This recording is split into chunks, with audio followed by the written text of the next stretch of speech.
Hello, ladies and gentlemen. Welcome back to the Unified Proving Ground Circuit. My name is Travis D. I'm joined here with Smats as always. But joining us here is Osama. How's it going, man? I'm doing good. How about, just league seasons back on, watching LCK at night, watching other leagues. It's all good. Yeah. Some great matches all across the board, right? And we got a great match here in front of us. IMT AOE taking on Supernova. It's an elimination match. And there's a lot on the line for both of these organizations. Smats, how are you feeling going in? Yeah, well, it's no late night Damwon Kia gameplay, but that's because it's better. These teams are even better than LCK. Exactly. These guys are going to have a great series. I'm really excited for this one. The Immortals roster, super stacked. I think a lot of people were expecting them to not even be in this match. I think a lot of people were expecting them to keep moving forward after the first one, but they did take a loss, and now they have to fight for their lives to stay in this group and stay in playoff contention against Supernova. This is a day of the LCS affiliated orgs possibly looking at elimination with them and EG Prodigies. We're also on the chopping block. EG Prodigies able to get on by, of course, but over on this side, they've got a fight on their hands with Supernova, who has been dubbed the heart of amateur, and it's a team you can never count out. Osama, I want to go ahead and talk to you about it because you spent some time here in the amateur scene and then into academy. How are you feeling when you see a squad like Supernova, a squad that's been in here for so long? So normally I feel like when I think of Supernova, I'm like, oh, Strumpus, I remember him being on there, or like other iterations. But Supernova's always, they're always contesting for a playoff spot. They're usually doing pretty solid. So I'm excited to see how they do against an LCS organization like Immortals. So hopefully good games. Everyone's gotten like 2-0 today. Maybe we see a game 3. So we'll see. I'm down to see how it turns out. Who knows? Because our series beforehand was not a clean 2-0 by any means. It was a 2-0, but it was chaos, pure chaos that was on the Rift. So who knows? We could have another little taste of chaos coming our way, and that could be very exciting to see as well. Matt, how are you looking at when these two squads go against each other? Is there a place that you're looking in terms of the matchup where you got your eye focused? I think that for me, I'm definitely favoring Immortals in this matchup, and a lot of that comes down to the bottom lane. I feel like Meech is just one of the biggest standout players that is still playing in amateur. This guy has been so mechanically gifted for as long as I've been watching him. He and Trevor, I feel like they've been playing together for such a long time that I feel like they will have a pretty solid way of playing. And while they did struggle in the last matchup that we saw a week ago, I think they'll be able to bounce back and really bring this team to success alongside with the mid jungle duo too. But I definitely have been a lot more impressed with Immortals bot lane compared to Supernova. I've had some head scratching moments for Psycho. There was the Caitlyn builder with Shield Bow. I was not super a big fan of that one, and some other moments as well. But I believe in Meech for sure. Got a Meech stand over here. And for you, Osama, these players here from Supernova, we were talking about them. They're coming in here fresh. A lot of them have the synergy from playing in collegiate together in ASU. You look at this matchup between the two. You have some history here. How are you feeling going into the matchup? Are you feeling that it's a little bit more that IMT focus, or are you going a little bit more towards that Supernova squad? So on paper, like Meech and Trevor, the bot lane of Immortals, and they have Winston. I've seen the people on Immortals in my solo queue games. So my first instinct is to think, oh, they just have their base level is higher. I'm not sure how well the Supernova team has been coming together. I'm not familiar what their top laner is, or maybe I think I know of their mid laner. Was it Adriel? Ariandel, yeah. Ariandel, yeah. I think he has a pretty good Victor from what I remember. Yeah. So maybe he's the standout player that could get them to beat Immortals here. But on paper, I'm leaning towards Immortals for sure. Yeah, he used to go by Descraton as well, so you might know him from that name. From Red. He's Descraton. Okay. Yeah. Yeah, see, now it's all clicking for See, I don't know. Yeah, you see, I know how it is with name changes. You know, I've had my fair share of few, so I look at the names, I'm like, okay, I know Winston, I know Trevor and Roy, you know, the bot lane of Immortals, so yeah, we'll see. We'll see how it goes. Yeah, Osama known for changing his name based off of the role that he's playing. But I do want to take a moment to highlight the caster predictions and my favorite part of the show, where we get to look at everybody and see who is wrong. And there is only one Supernova believer in the crowd here. Wow. Ooh, yeah. Also, nobody's 100% after today either. The people who predicted Winthrop did not predict Taco, so unfortunately, Big Brain Boulevard not 100% today. Luckily for him in Rebel Fox, though, they got the first match right, so that's nice. Yeah. they got that right. So yeah, they got the first match. They didn't get anything else, but nobody gets 100% this time around. Yet again, Colorcaster's also lagging behind again. Just wanted to keep putting that storyline, that narrative is forward. With that being said, before we end up sending it over to Casters and Osama, any last thoughts that you have before we go into the series? I'm hoping for 3 games, personally. You know, I usually like when it goes really down to the wire for these elimination games, so nothing really much. I'm just hoping for some good games. Me too. Smats, how are you feeling? You on the same boat? Oh yeah, for sure. You think I'm hoping for bad games, Travis? Come on, man. I'm right in there too. Well, let us know what you were thinking by going onto Twitter and using the hashtag #WeAreUnified, and your tweet could show up on twitch.tv/academy. Feel free to hit us up with any kind of questions that you possibly could have that you want to see broadcasted. It's your moment to be onto that Academy stream and have your stuff highlighted for the rest of the world to see. With that being said, ladies and gentlemen, that's it for us here on the desk. We are going to throw it over to our casters. So, gentlemen, take it away. Thank you very much, Travesty, and the desk is so much fun now as we get to hear more and more about our predictions, and I can still lord it over RMC. I love it. Thank you, Travesty. Let me do it. Even though I'm 1-1, RMC is currently 0-2. Yes, the play-by-plays rule the predictions list, and tonight, this next match will hopefully be no different. Once again, you saw a lot of us sitting there with Immortals AOE as our pick. However, it's been the night of upsets. Yeah, and I'm worried for Immortals AOE now. It feels like the more the analysts are predicting one team, the less it's happening here in this night. And let's not forget how these teams got here, starting with Immortals AOE. They were up against Winthrop just last week here on the second day, of group stages. And even then, every single person, all the analysts who were asked to predicted IMT AOE. And, well, they lost. So now that they're here, things are kind of iffy. And for Supernova there, they played up against Dare. And unfortunately, Dare 2-0 did just lose to Winthrop, though. And so Supernova down here playing against IMT AOE for their very lives in the group of life, where tonight, one team out of all 4 teams has no more chance at another life.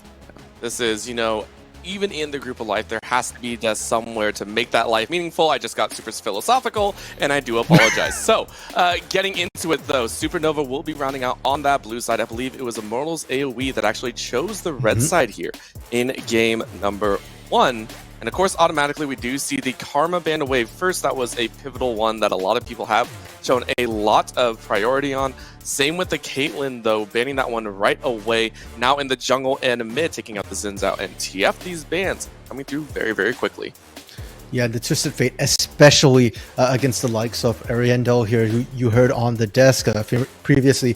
Descraton there has been doing amazingly well on these roaming champions. And, when I had an opportunity to talk to Dylan, the coach of Supernova here, they said that they have plans going into this. They've identified how IMT AOE like to generally play, and they're going to target out some of these picks, some of these ways of playing. And the Akali ban, I don't know if that was originally something they needed to deal with, because I don't think that IMT AOE's actually played the Akali yet.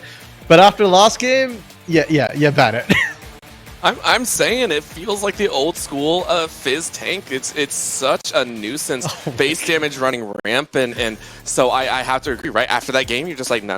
Listen, we don't want to deal with dark tech, and IMA going ahead saying, listen, cool, you banned that away, great. We're still going to focus the bot lane, and I think this is the right call because the Jinx is being hovered as that first pick. We did not see it at all in our first series of the day.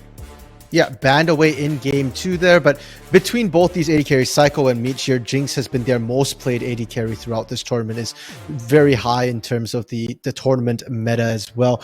Interestingly, Immortals AOE instantly responding with the Jarvan here for Winston, and we've seen the J4 pick have a lot of effectiveness on these immobile carries. You pick up the Jinx, we're going to try and punish it, and it looks like they're going with the Jhin as well, and usually when we've seen the Jhin into the Jinx, especially Jinx with Enchanter, a lot of times we see it with an aggressive engage support, something like the Leona or the Nautilus to pair with.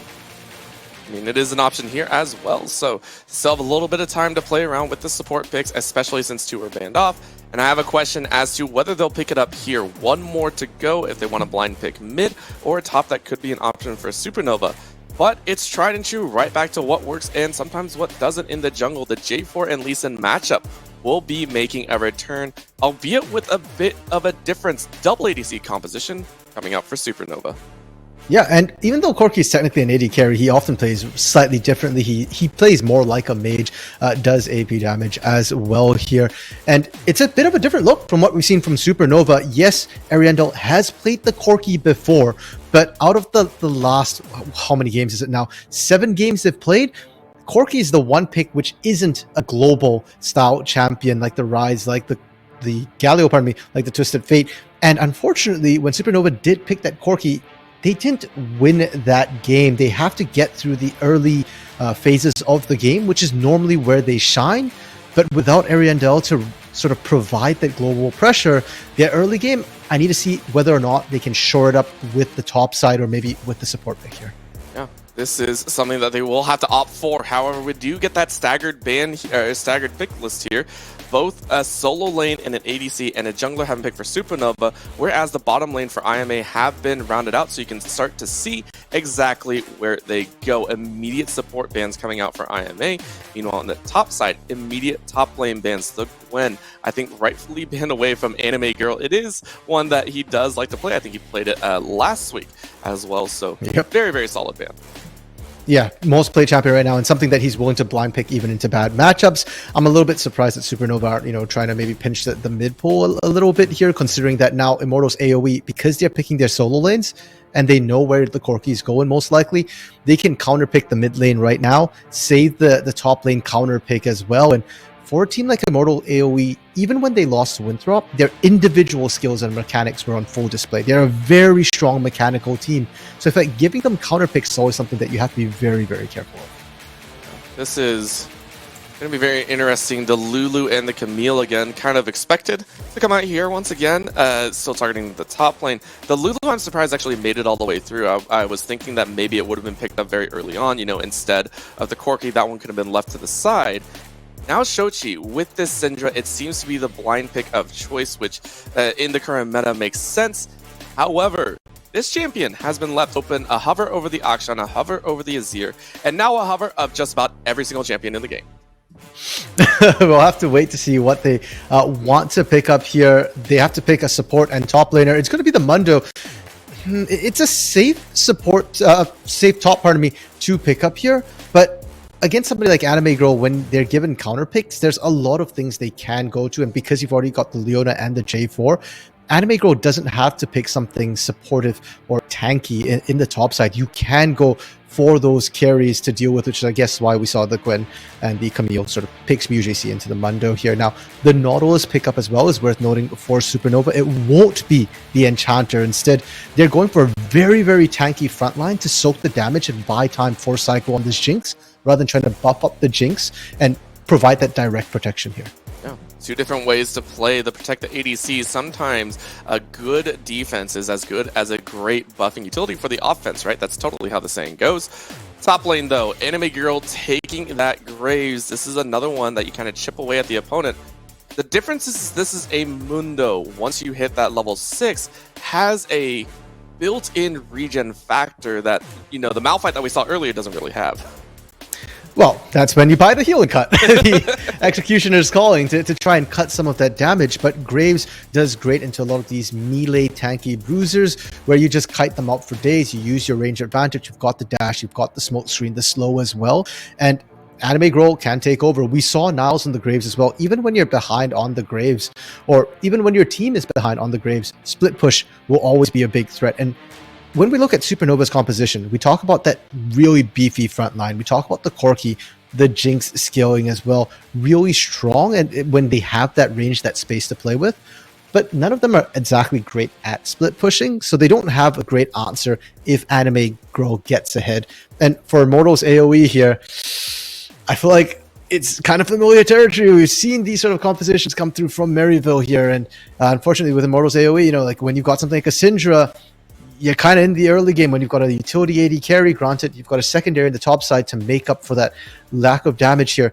IMT AOE are looking to play to the early game, and it feels actually a little bit reversed to me because Supernova was a team I expected to have a really strong early game coming into the series. Well, I think it fits Immortals AOE, right? This is a team that was slated as going to go straight through this group, kind of a shoe-in to that playoff spot. And I mean, we talked to them before, right? We heard about what they were thinking, and now in this kind of consolation match for the second seed, you even spoke to them, I believe. They said that this should be their win, and not just that, they should take it easily if they kind of want to redeem themselves.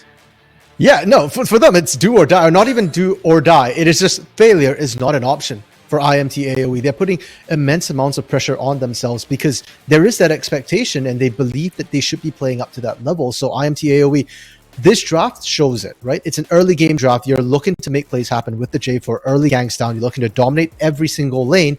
And then the question just becomes how well can you close out? This is what you pick, and then you have to execute on. Supernova, on the other hand, are coming into this particular matchup with almost the opposite mindset. They don't have the expectations on them here. As you can see from the predictions, only Rude predicted Supernova to win. So they don't have that pressure of like saying, okay, guys, we have to win here. Instead, their mindset is that, hey, we know what our weaknesses are. Last week, when we played against Dare, our weaknesses were exposed. And so instead of saying that, hey, we're going to the next game and saying we have to win the next game, they've instead said, we're going to work on our weaknesses. We've got our game plan, and we have trust in our team, in our coach. We're going to execute that game plan, and our game plan is to transition early leads into the mid game. If we can do that, we'll win. We'll take care of ourselves, and the win will take care of itself.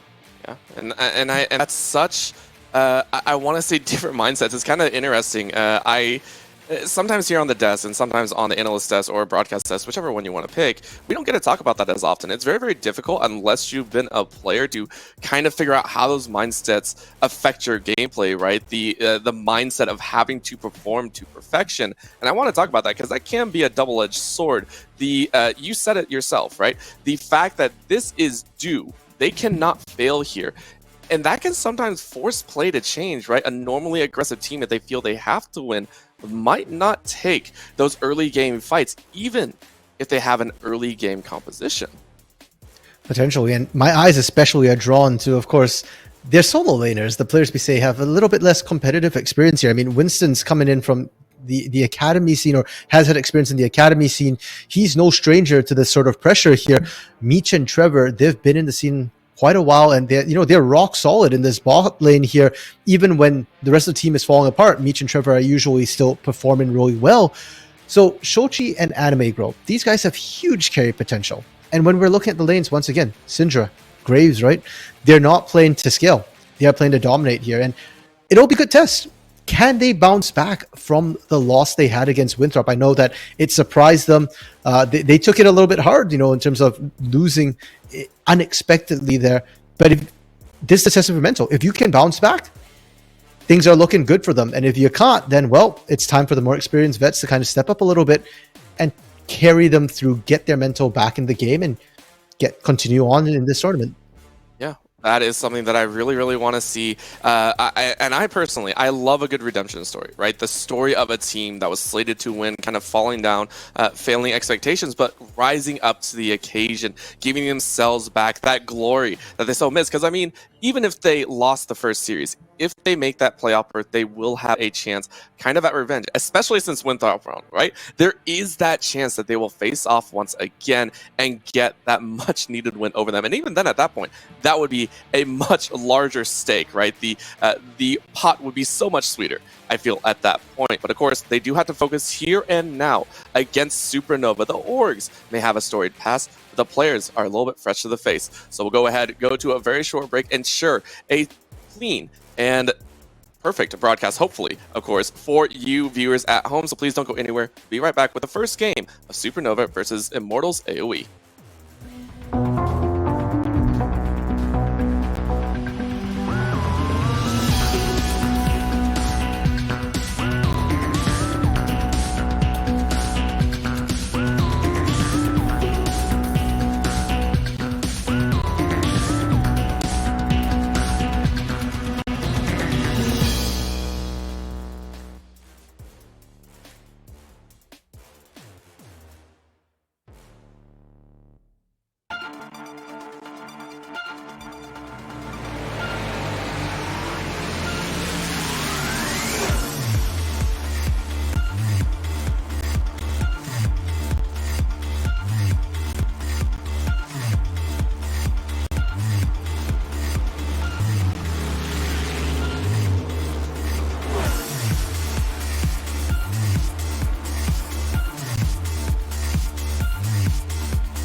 And welcome back. We can hear the call of the announcer. Welcome back to Summoner's Rift here on the Academy broadcast. We are back with game number 1 of Supernova versus IMT AOE. Of course, the third game of the day, and hopefully not going to be only the second to last game. We want to see a full best of 3 series between these two teams. It would be great. However, IMT AOE playing for a little bit of blood here and a little bit of glory. Out of order, bro. Trends tonight have been upsets and 2-0s here, so we'll have to see how it goes. Another interesting trend is the way a lot of these games have been going. At least here on the Academy stream, it felt like late game compositions were just doing better. And Supernova, they've drafted themselves a late game composition with a team that has traditionally excelled in the early game. So I'm very curious to see what the game plan is here to get them to that late game. Something that we do have to watch is, of course, Becco on your screen and Fire Theft, these two. On priority champions, the Lee Sin and the Mundo, these are two very scary champions that could be making some rounds in the mid to late. And it'll be on Winston to kind of shut that down in the early stages, playing a J4, playing a Flag and Drag champion that is known as an aggressive jungler. We want to see Winston be able to affect the lanes very early on. Yeah, especially like you said, Flag and Drag level 2, you can technically start looking for ganks here. And partially it also depends on your lane setup, right? The lanes have to be setting up for you to gank. If not, if there's nowhere for you to gank, then maybe Winston could start looking for invades, because Beko on the Lee Sin, I feel like, has more agency. You don't need your lanes to set up for you. Sometimes you can just brute force the gank in ways that J4 can't always do. But as I say that, this is pretty forceful here. Yeah, I mean, it's a level 2, so you have the chance. You don't expect it. Trevor wants to go in. That's going to be a hook going in, a nice few stun, and I think that's going to be the easy kill. Winston pulling off a cheeky level 2 gank and already meeting our expectations. Beautiful. Exceeding my expectations here, Orbital. I was hoping for a level 2 gank, but the way they pathed it, beautiful. And you could tell Supernova weren't expecting it here. You go straight from red, you clear wolves, and you're going down. And there's like, oh, sorry, they didn't even clear wolves here, just off the red buff alone. And because of that, Supernova, they didn't even drop any wards whatsoever. They weren't expecting this. And on top of that, Winston isn't losing any time off of this gank whatsoever. You can just go right back to your jungle and continue clearing. Being picked up, that is going to be so nice to be able to manage later on. And again, you're looking like you can clear the rest of your side. We're taking a look on the flip as well. Beko on the bot side clearing out a majority share of that jungle, and hoping for a bit more in return as mid lane Shochi has taken nigh complete dominance. Ariando quite low. Uh-oh. And right away, we talk about setup. You saw him calling jungle help over. Oh, that's going to be a pull. A nice Valkyrie out with the flash to follow. I honestly thought Ariando was going to get away, but Winston said nope. Slap on the back of the head. Free express trip to the fountain. Ariendo thought he was going to get away. The flash is still up for him. He just valked away and he thought, okay, I'm safe at this point. But you've got to remember, this is Winston. This is the man who was level 1 because he got invaded when the opposing jungler was level 4 and still counter jungled his way through the early game in the OQs here. So definitely a lot of aggression coming forward here. You love to see it. And I think Beko's a little bit on the back foot, doesn't know where to go, doesn't know what's going on. The bot side scuttle wasn't taken by Winston, but Beko doesn't know that and didn't even bother trying to check here. He instead just reset because he just assumed it was gone after the bot side gank. And assuming here is something that I don't think the teams can make, so kind of keeping eyes on that as we move forward. Already some aggression. And that is something that I'm so excited to see. Like I said, or like we were talking about, we want to see Winston kind of affecting the lanes, and Psycho, of course, on the bot side already being put behind by Winston's gank. Now eating a lot of chunks. Trevor was throwing a little bit of that Xenoblade out, but it didn't really work.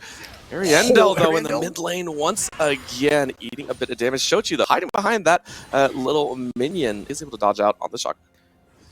And I want to point out that Ariendo already used teleport to get back into lane after the last gank there. So really dicey if they're forced back once again here. Bot side. We said that Psycho got set behind, but I do want to remind everybody that Pseudo was the one who died there. So Psycho is able to keep up perfectly in farm. Now they got a lot of damage from Trevor. They're trying to go for Dragon, but you can't actually do this in the face of opposition. You really can't. Winston still moving forward. Nice route down onto that Nautilus, but drag back is going to be right on top of Flame Chomper, so Psycho goes, I win, and they back out without much lost. Perfect disengage. And IMT AOE, if they want to, might actually want to look at that Dragon themselves here, especially with the pressure that Shochi's just getting down mid. The ult is up and available, and Ariandel can't even step into range right now. I don't think you even need the extra orbs. I think just the ult alone with an auto might be enough to finish him off. Oh, Fire Theft. So with that ultimate, regens up and forces Anime Girl out at that top lane, down about 10 CS. Should close that shortly, but that is a fantastic win for Supernova on the top side. As we said, just got to survive that early game. Yeah, Fire Theft doing decently for themselves. Was down CS though, and one of the changes, in 12.1 with the teleport is that trying to break freezes can actually get a little bit more complicated because you can't teleport to a minion anymore. Fire Theft not really opting to freeze this one here. They're okay with that bouncing back out, and you know what? Maybe they're just trying to make pressure so that Anime Girl can't TP down to the bot side, help up, and roam back top. But they don't need it. IMT AOE's bot lane strength and jungle advantage is enough for them to secure this free dragon without Psycho and Pseudo even being in lane. That's also a very early take. That's one of the earlier dragons that we've seen taken, I think, 45 seconds after spawn, or no, minute 45. Very, very sorry about that one. That was the option there, but Arienda once again gonna be kind of poked out, but able to trade back this time. Shoji also eating about 45%. Yeah, and that's actually pretty big that Ariendo is able to trade back fairly equally, because Ariendo doesn't have that many combat stats yet, just the double longsword in inventory, and the tier not providing too much combat stats. Now Pseudo looking for something here, does land the hook. Oh, very, very nice. Shoji able to flash away this time. Ariendo, though, running away. The keys are landing, and one more toss might be it. And it will be a trade of kills. Kill going to Shoji, and then one going to Pseudo. I'm actually not quite sure who wins that, really, in terms of getting gold, because on the one hand, Supernova does get the assist gold, so it's more team gold, but the kill went over to Pseudo, not onto Ariandel, which is not the ideal situation here.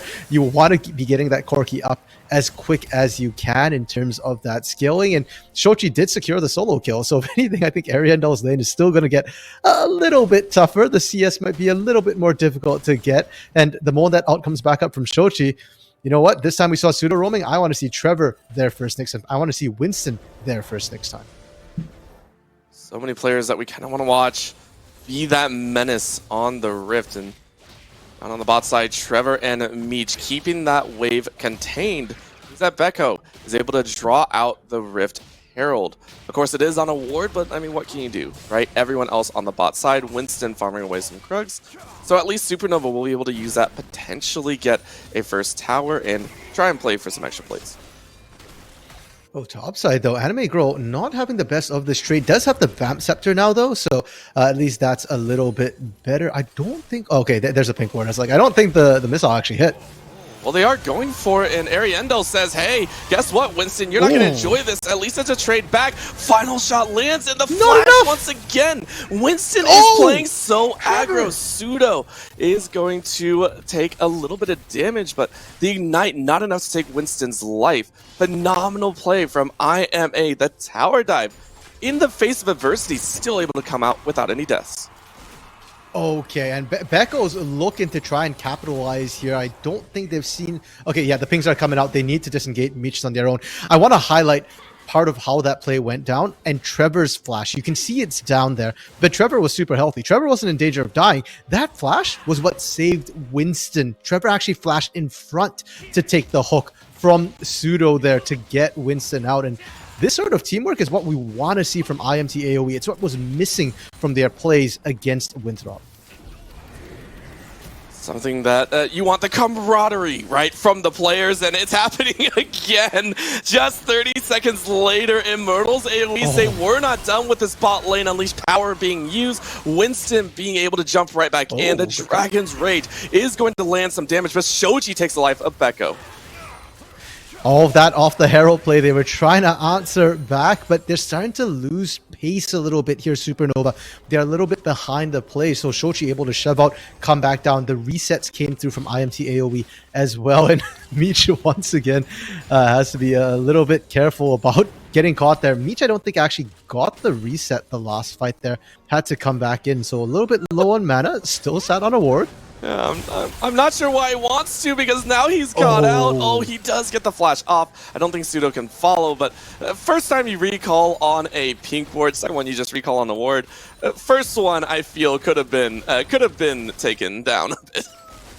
But you can see the response too, right? Every time they cancel Meech's back, you start seeing Shochi look to roam down. Trevor coming out of base, roaming down as well. Yes, the ward protects them, but at this point, Supernova has to be very, very careful and very aware that, hey, is it actually worth stopping Meech's recall every time like this? Meech is still farming up. They're just going to go back with more items, and Psycho and Pseudo are not getting a tempo advantage. They're not getting priority on their movements. And now we get to see the jungle pathing coming in. IMA going to give it the best shot. A Q comes out, meaning Becco does realize that the Krugs were pulled away, and with the meaning of the supports, it now means Supernova realize the bottom side of the map is already being invaded. They're starting to lose a bit of ground here in the macro sense. And a lot of times for a team, when you start losing one side of the map, throwing more resources into it isn't the best play, especially when your extra resource, the jungler in this case, is still going to lose out the trades in equal numbers. So I would like to see Supernova kind of go, okay, we recognize our bottom is being camped out. Let's drop some wards. Psycho, Pseudo, you guys play safe and play the Fire Theft instead, because Fire Theft has been doing really, really well. Yeah, I mean, the bot lane, not so much as we see. I think this is for the 4th time Winston visiting this bottom lane.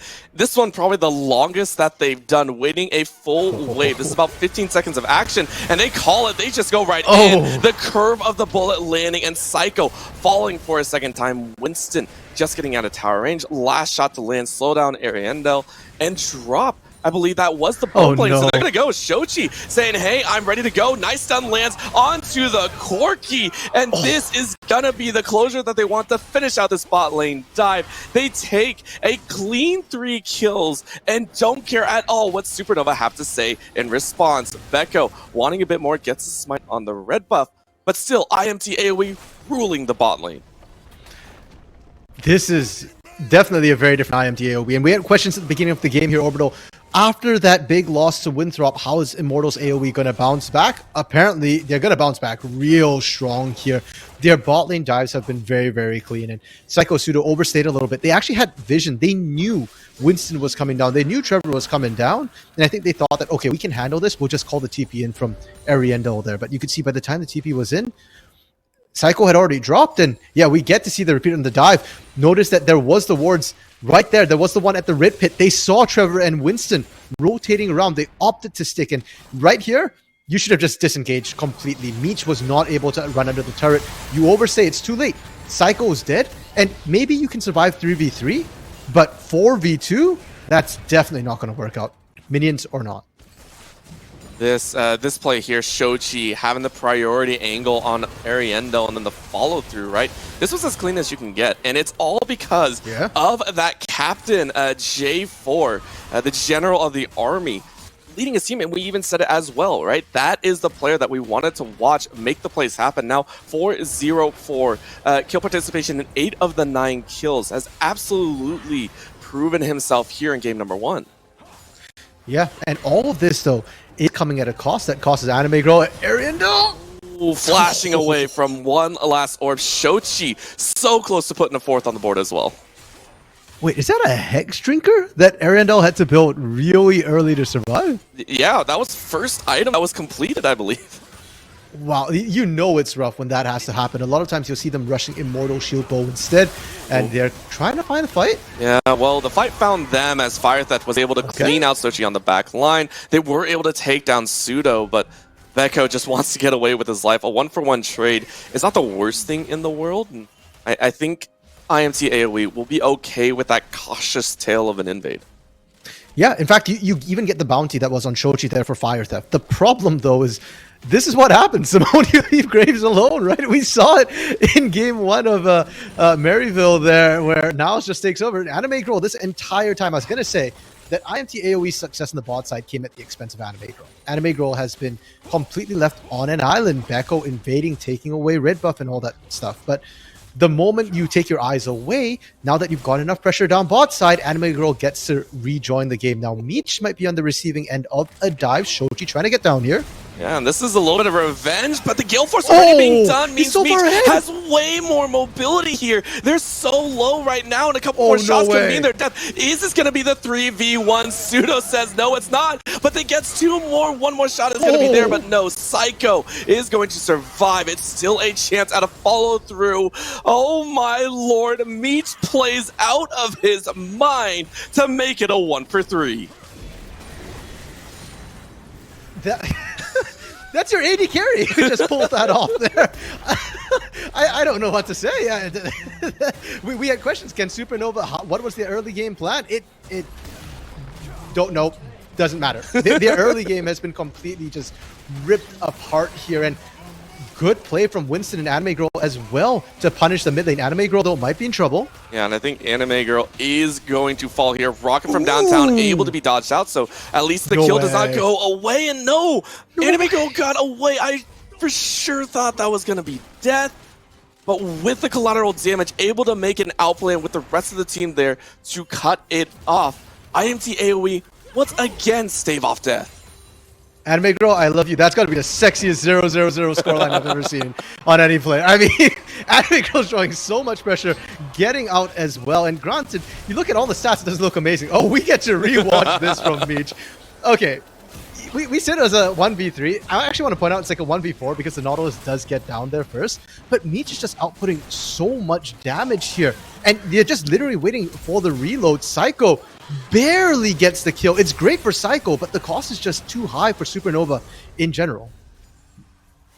Oh my lord. Everyone wants a Meech on their team, right? Everyone wants Meech as their ADC, because that's what you want to see in that situation. And I have to give props. Supernova did try and retaliate, right? The amount of ganks that was poured down to the bot lane, Supernova tried to retaliate. And it was good in theory, but again, Meech with that completed Gale Force was just too powerful. And you can see it there.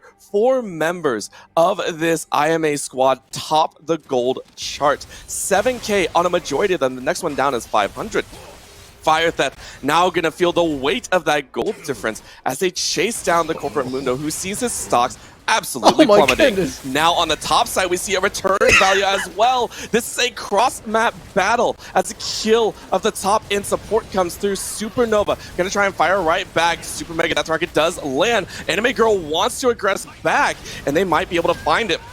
Okay. Damage makes it, and he gets over the wall. One more auto gets. No! Anime Girl! No! He survives again! How much HP is that? Someone tell me. Has to be in the single digits.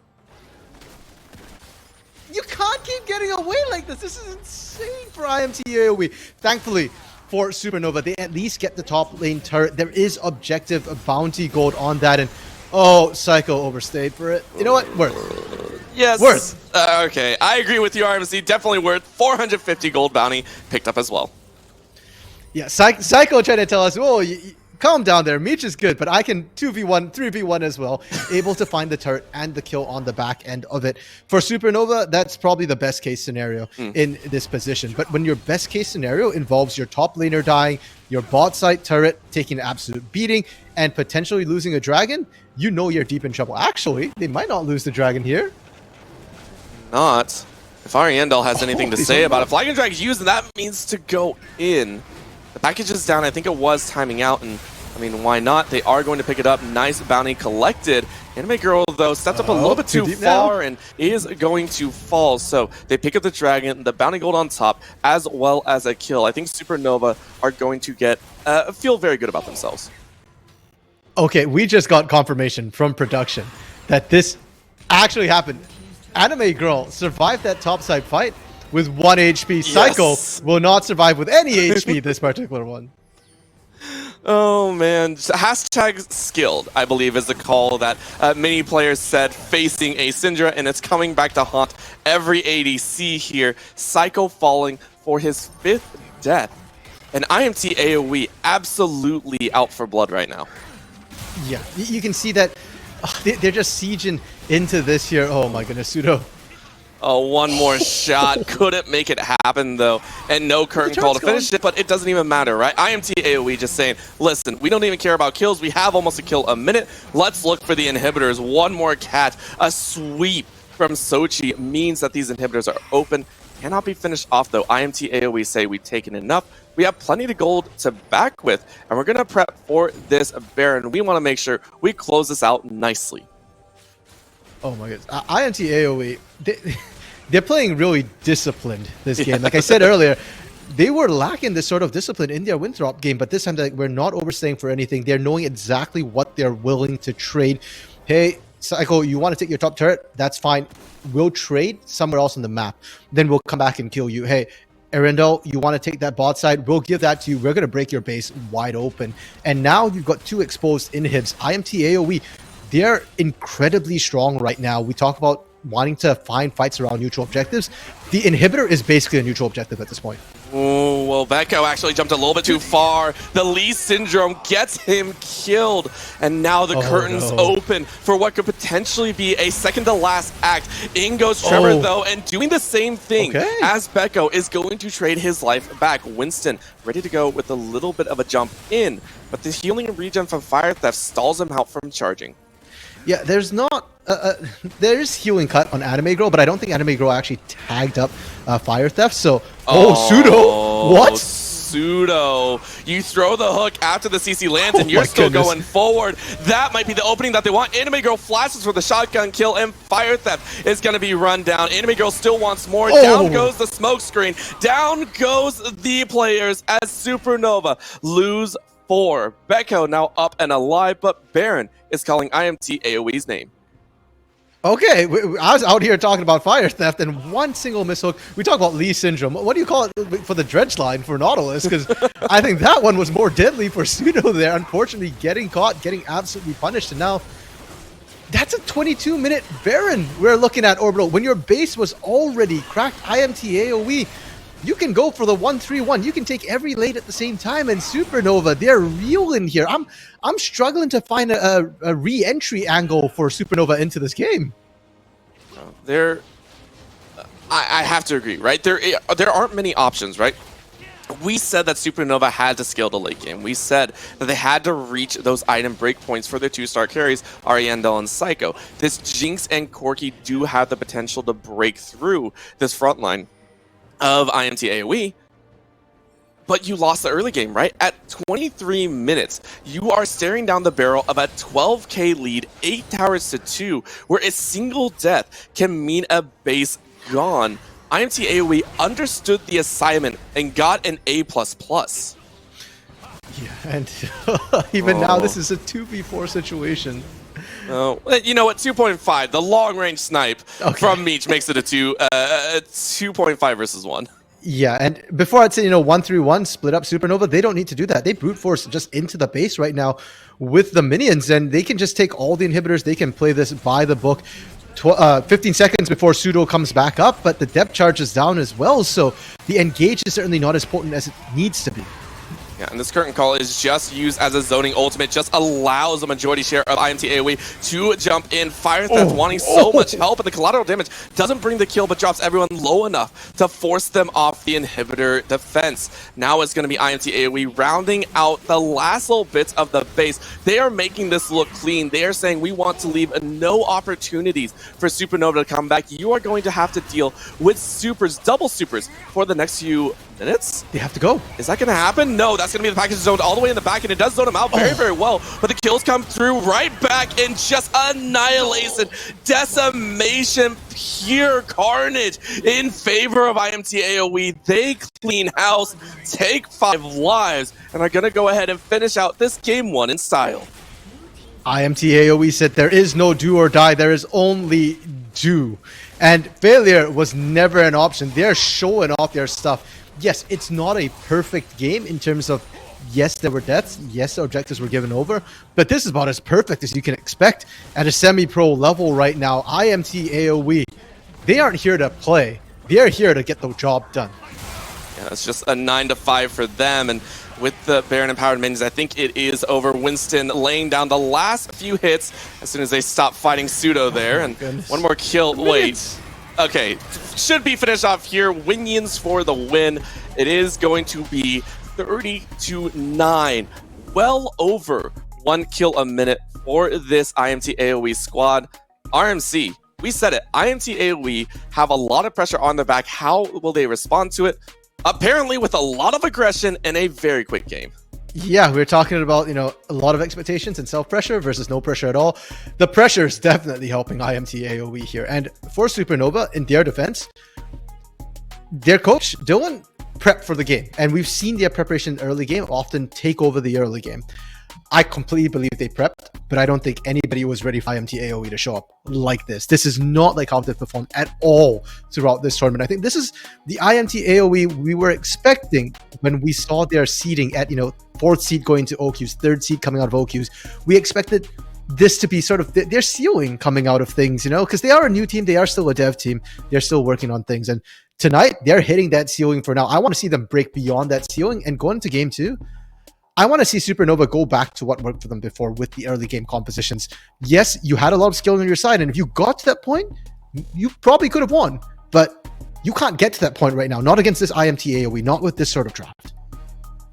Not at all, and I mean, IMT AoE getting a space to shine here in the Proving Grounds Circuit Qualifier, and that wouldn't be possible without the sponsors here helping out Unified and giving everyone here the chance to show off the talent that they have. Of course, to Atlantic, to Policy, to Skulls, as well as Gangster, we say thank you to our sponsors as we are unified in making sure players get the chance to show off what they have learned, how much they have practiced, and how much they can bring to the table, as well as Skulls, most notably bringing a lot of apparel here, as well as we talked about the hoodies and the sweatpants and the banner, but even the arm guards there. If your arms are feeling a little bit cold there on stage or maybe in your own home, make sure to pick up some of those as well. You can take a look at the Skulls website, check out under Unified for all that they have to offer. Go ahead and buy yours there. With that, we'll go ahead and I believe go to a little bit of a hype video. You saw it earlier on, but we got to hype up the Academy as well. They are showing some awesome, phenomenal games there as well. Make sure to tune in and see what the Academy has to offer. I feel like last year it was really obvious that I was the best mid laner in Academy. This year I'm looking to do the same thing. Take a lot of damage. He's gonna get picked. Shockwave on the three. The combo from the Thieves. Team Liquid, and that's it. That's the game. That's the series. That is Proving Ground.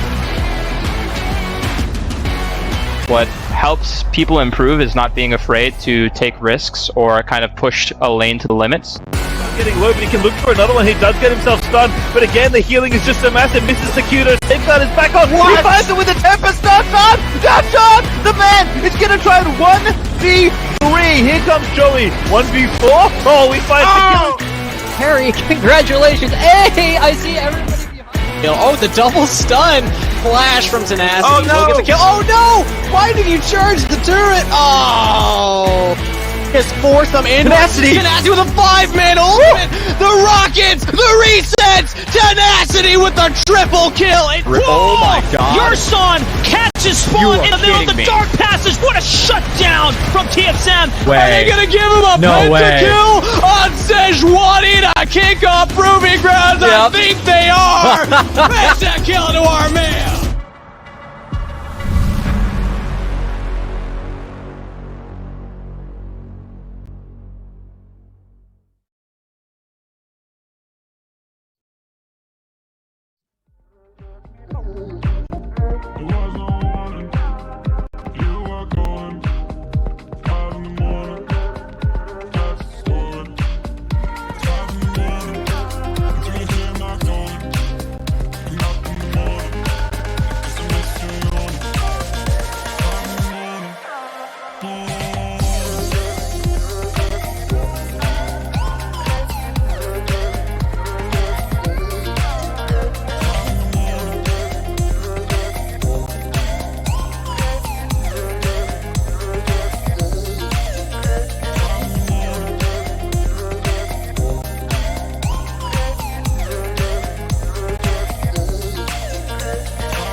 Hello, ladies and gentlemen. Welcome back to the Unified Proving Ground Circuit. As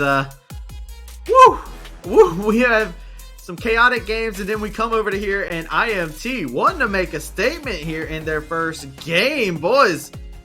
We got to get right into it because IMT was making sure everybody knew that they were competitors here. Yeah. They were not messing around for this one. The series before, you know, we had some dilly-dallying, we had some throws back and forth. IMT just wanted to take us home a little bit earlier tonight with a very, very fast win, very clean. I liked it a lot. And talk about that. I mean, we talked about how fast the win was. We got replays. And real quick, Osama, man, yeah, we were talking about it. We were hyping it up. Winston's pathing was vicious in this game, man. Yeah, I was saying, you know, I was like, okay, first 8 minutes, you know, Supernova just need to survive.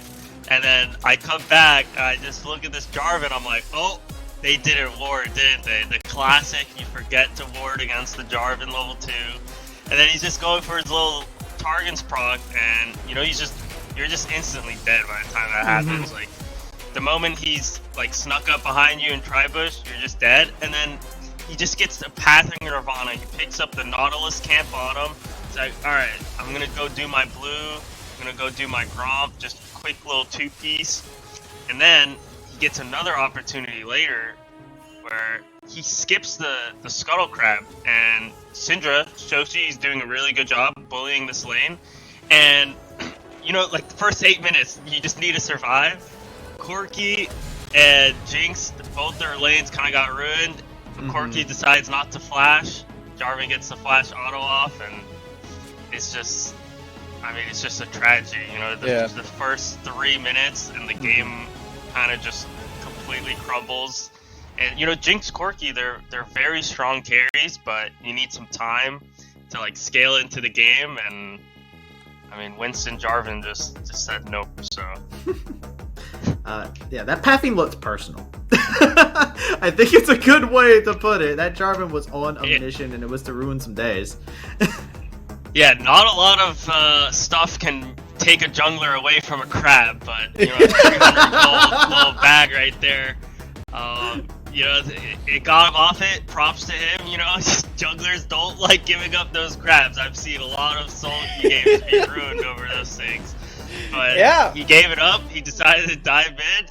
I mean, even that flash from Winston, I mean, that was very close to even not killing, but Corki greeted out, and, you know, that's like the main vulnerability with Corki. It's like, you gotta just survive. You're not really that strong early game, but... Right. He was struggling so hard off of that as well. Like, the health lead already in that state against the Syndra, you're down to like 200 HP. It's already going pretty poorly, but then Jarvan comes in and cleans you up. You have to teleport back to your lane with only a tier. Like, oh, it's really rough. And then he has to go for Hex Drinker as his first item too. Like, yeah, he is set so far behind. And, you know, talking about struggling, we got to talk about who was thriving. And let me tell you, Meech was eating good here. He had a fantastic showing inside. We have a replay to welcome everybody to Meech Show. Smats, if you would. Yeah, so I was talking about how excited I was for Meech. I have been waiting with bated breath to see this player back in action throughout all the offseason. This is why, man. Look at him. He is outplaying everybody with all this movement. He's in a 1v3, and if he doesn't cancel that last auto attack that you just watched, he actually would have triple killed them. So just one slight error in like a 99% crazy outplay from him. I think you can take that one. Gets 2 kills for his efforts. What an insane player here. And he's playing this on Jhin, too. Like, you don't have that much movement to work with, but he works with what he's given. He takes the Gale Force, and this player is just insane. He can play so much as well. It's not just the Jhin. Like, bro, think about it. Like, he literally got dove under his tower and said, I don't need the tower, and walked away and still popped off. Like, so good. We have a post-game screen here to actually show how everything broke. And I'm going to be honest, I'm expecting a huge line. Yep, there it is. Oh, yeah. Hey, man, they had 29 gold lead at one point. That's pretty good. But, I'd take the 15k. No. Osama, how do you feel about looking at this? What kind of story does this graphic show you here? I mean, it's just Immortals had a win condition, and they just took advantage of every mistake that Supernova did. Like, any type of counterplay or gank setup that Supernova was trying to make, I feel like it was instantly responded with. it was just like I mean, look at the graph. It's just going straight down for Supernova. It just, no really like significant play was made to like bring them back into the game, and honestly, Immortals just has a really good comp to keep pressing their lead. You know, Leona just good CC, Syndra good CC. It's very good mix of damage as well. Syndra's the only mage, but there's still like Leona does some decent magic damage. It was just like a really good comp where Immortals, I mean, they came here and they came here to play. I'm not sure how their last series went. It was against Winthrop, right? Honestly, right. Winthrop is pretty solid team. I mean, they did pretty well last season from what I can remember. And I don't know, Immortals is coming here. They really want that second seed, and I mean, we'll see how next game goes, but that was a really good performance from them. Yeah, it feels like they're just a different team over the last week. Like, it really clicked for them how they want to operate in that early game. Like you said, they had this really clear win condition with the Jarvan early game setting up for all these lanes, and they were definitely on a timer, right? The Syndra's definitely going to get outscaled by the Corki. Jin's not going to be able to cut through the Mundo later either. But they had that timer in mind. They went for all these early game plays. They all happened to work out as well, and that's exactly what you want to see from a team like this. I think they really showed that they made this last week of improvement stick, and they are coming for that second seed. They just have to win this game, and then we'll see how it goes from there. But I'm definitely feeling like they're going to close it out real soon.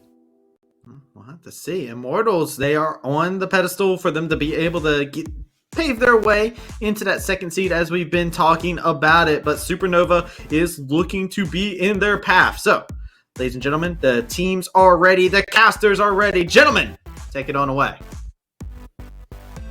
Thank you so much, Travis C. We are excited to be right back for game number 2 after what we have to say was a clinical showing from Immortals AOE. It was set on the desk, and we'll say it here.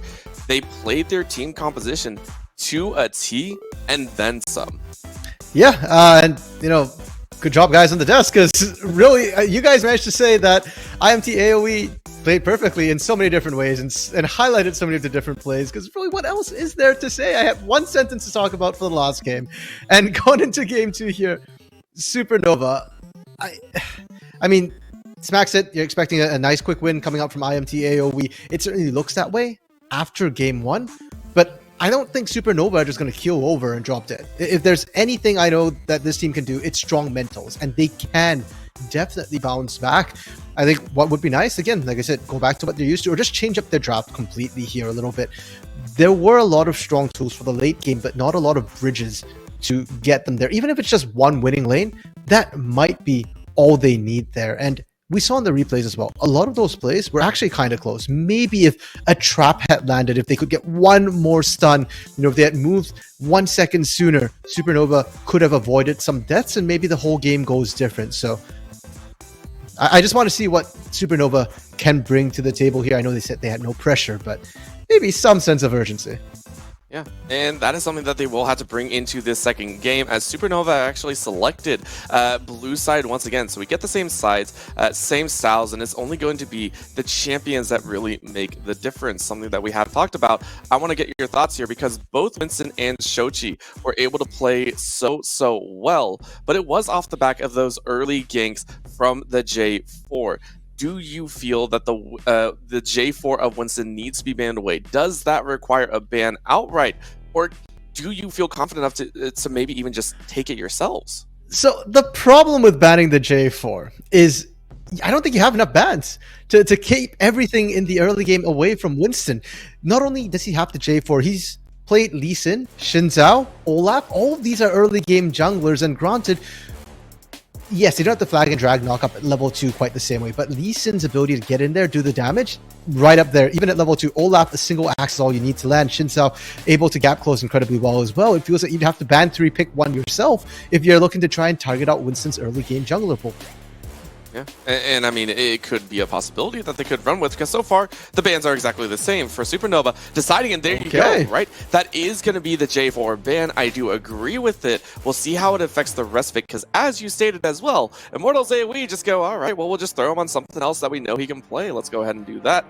IMA, though, what is their last ban? They cleaned house in Game 1, so I mean, do they cover all of their options once again?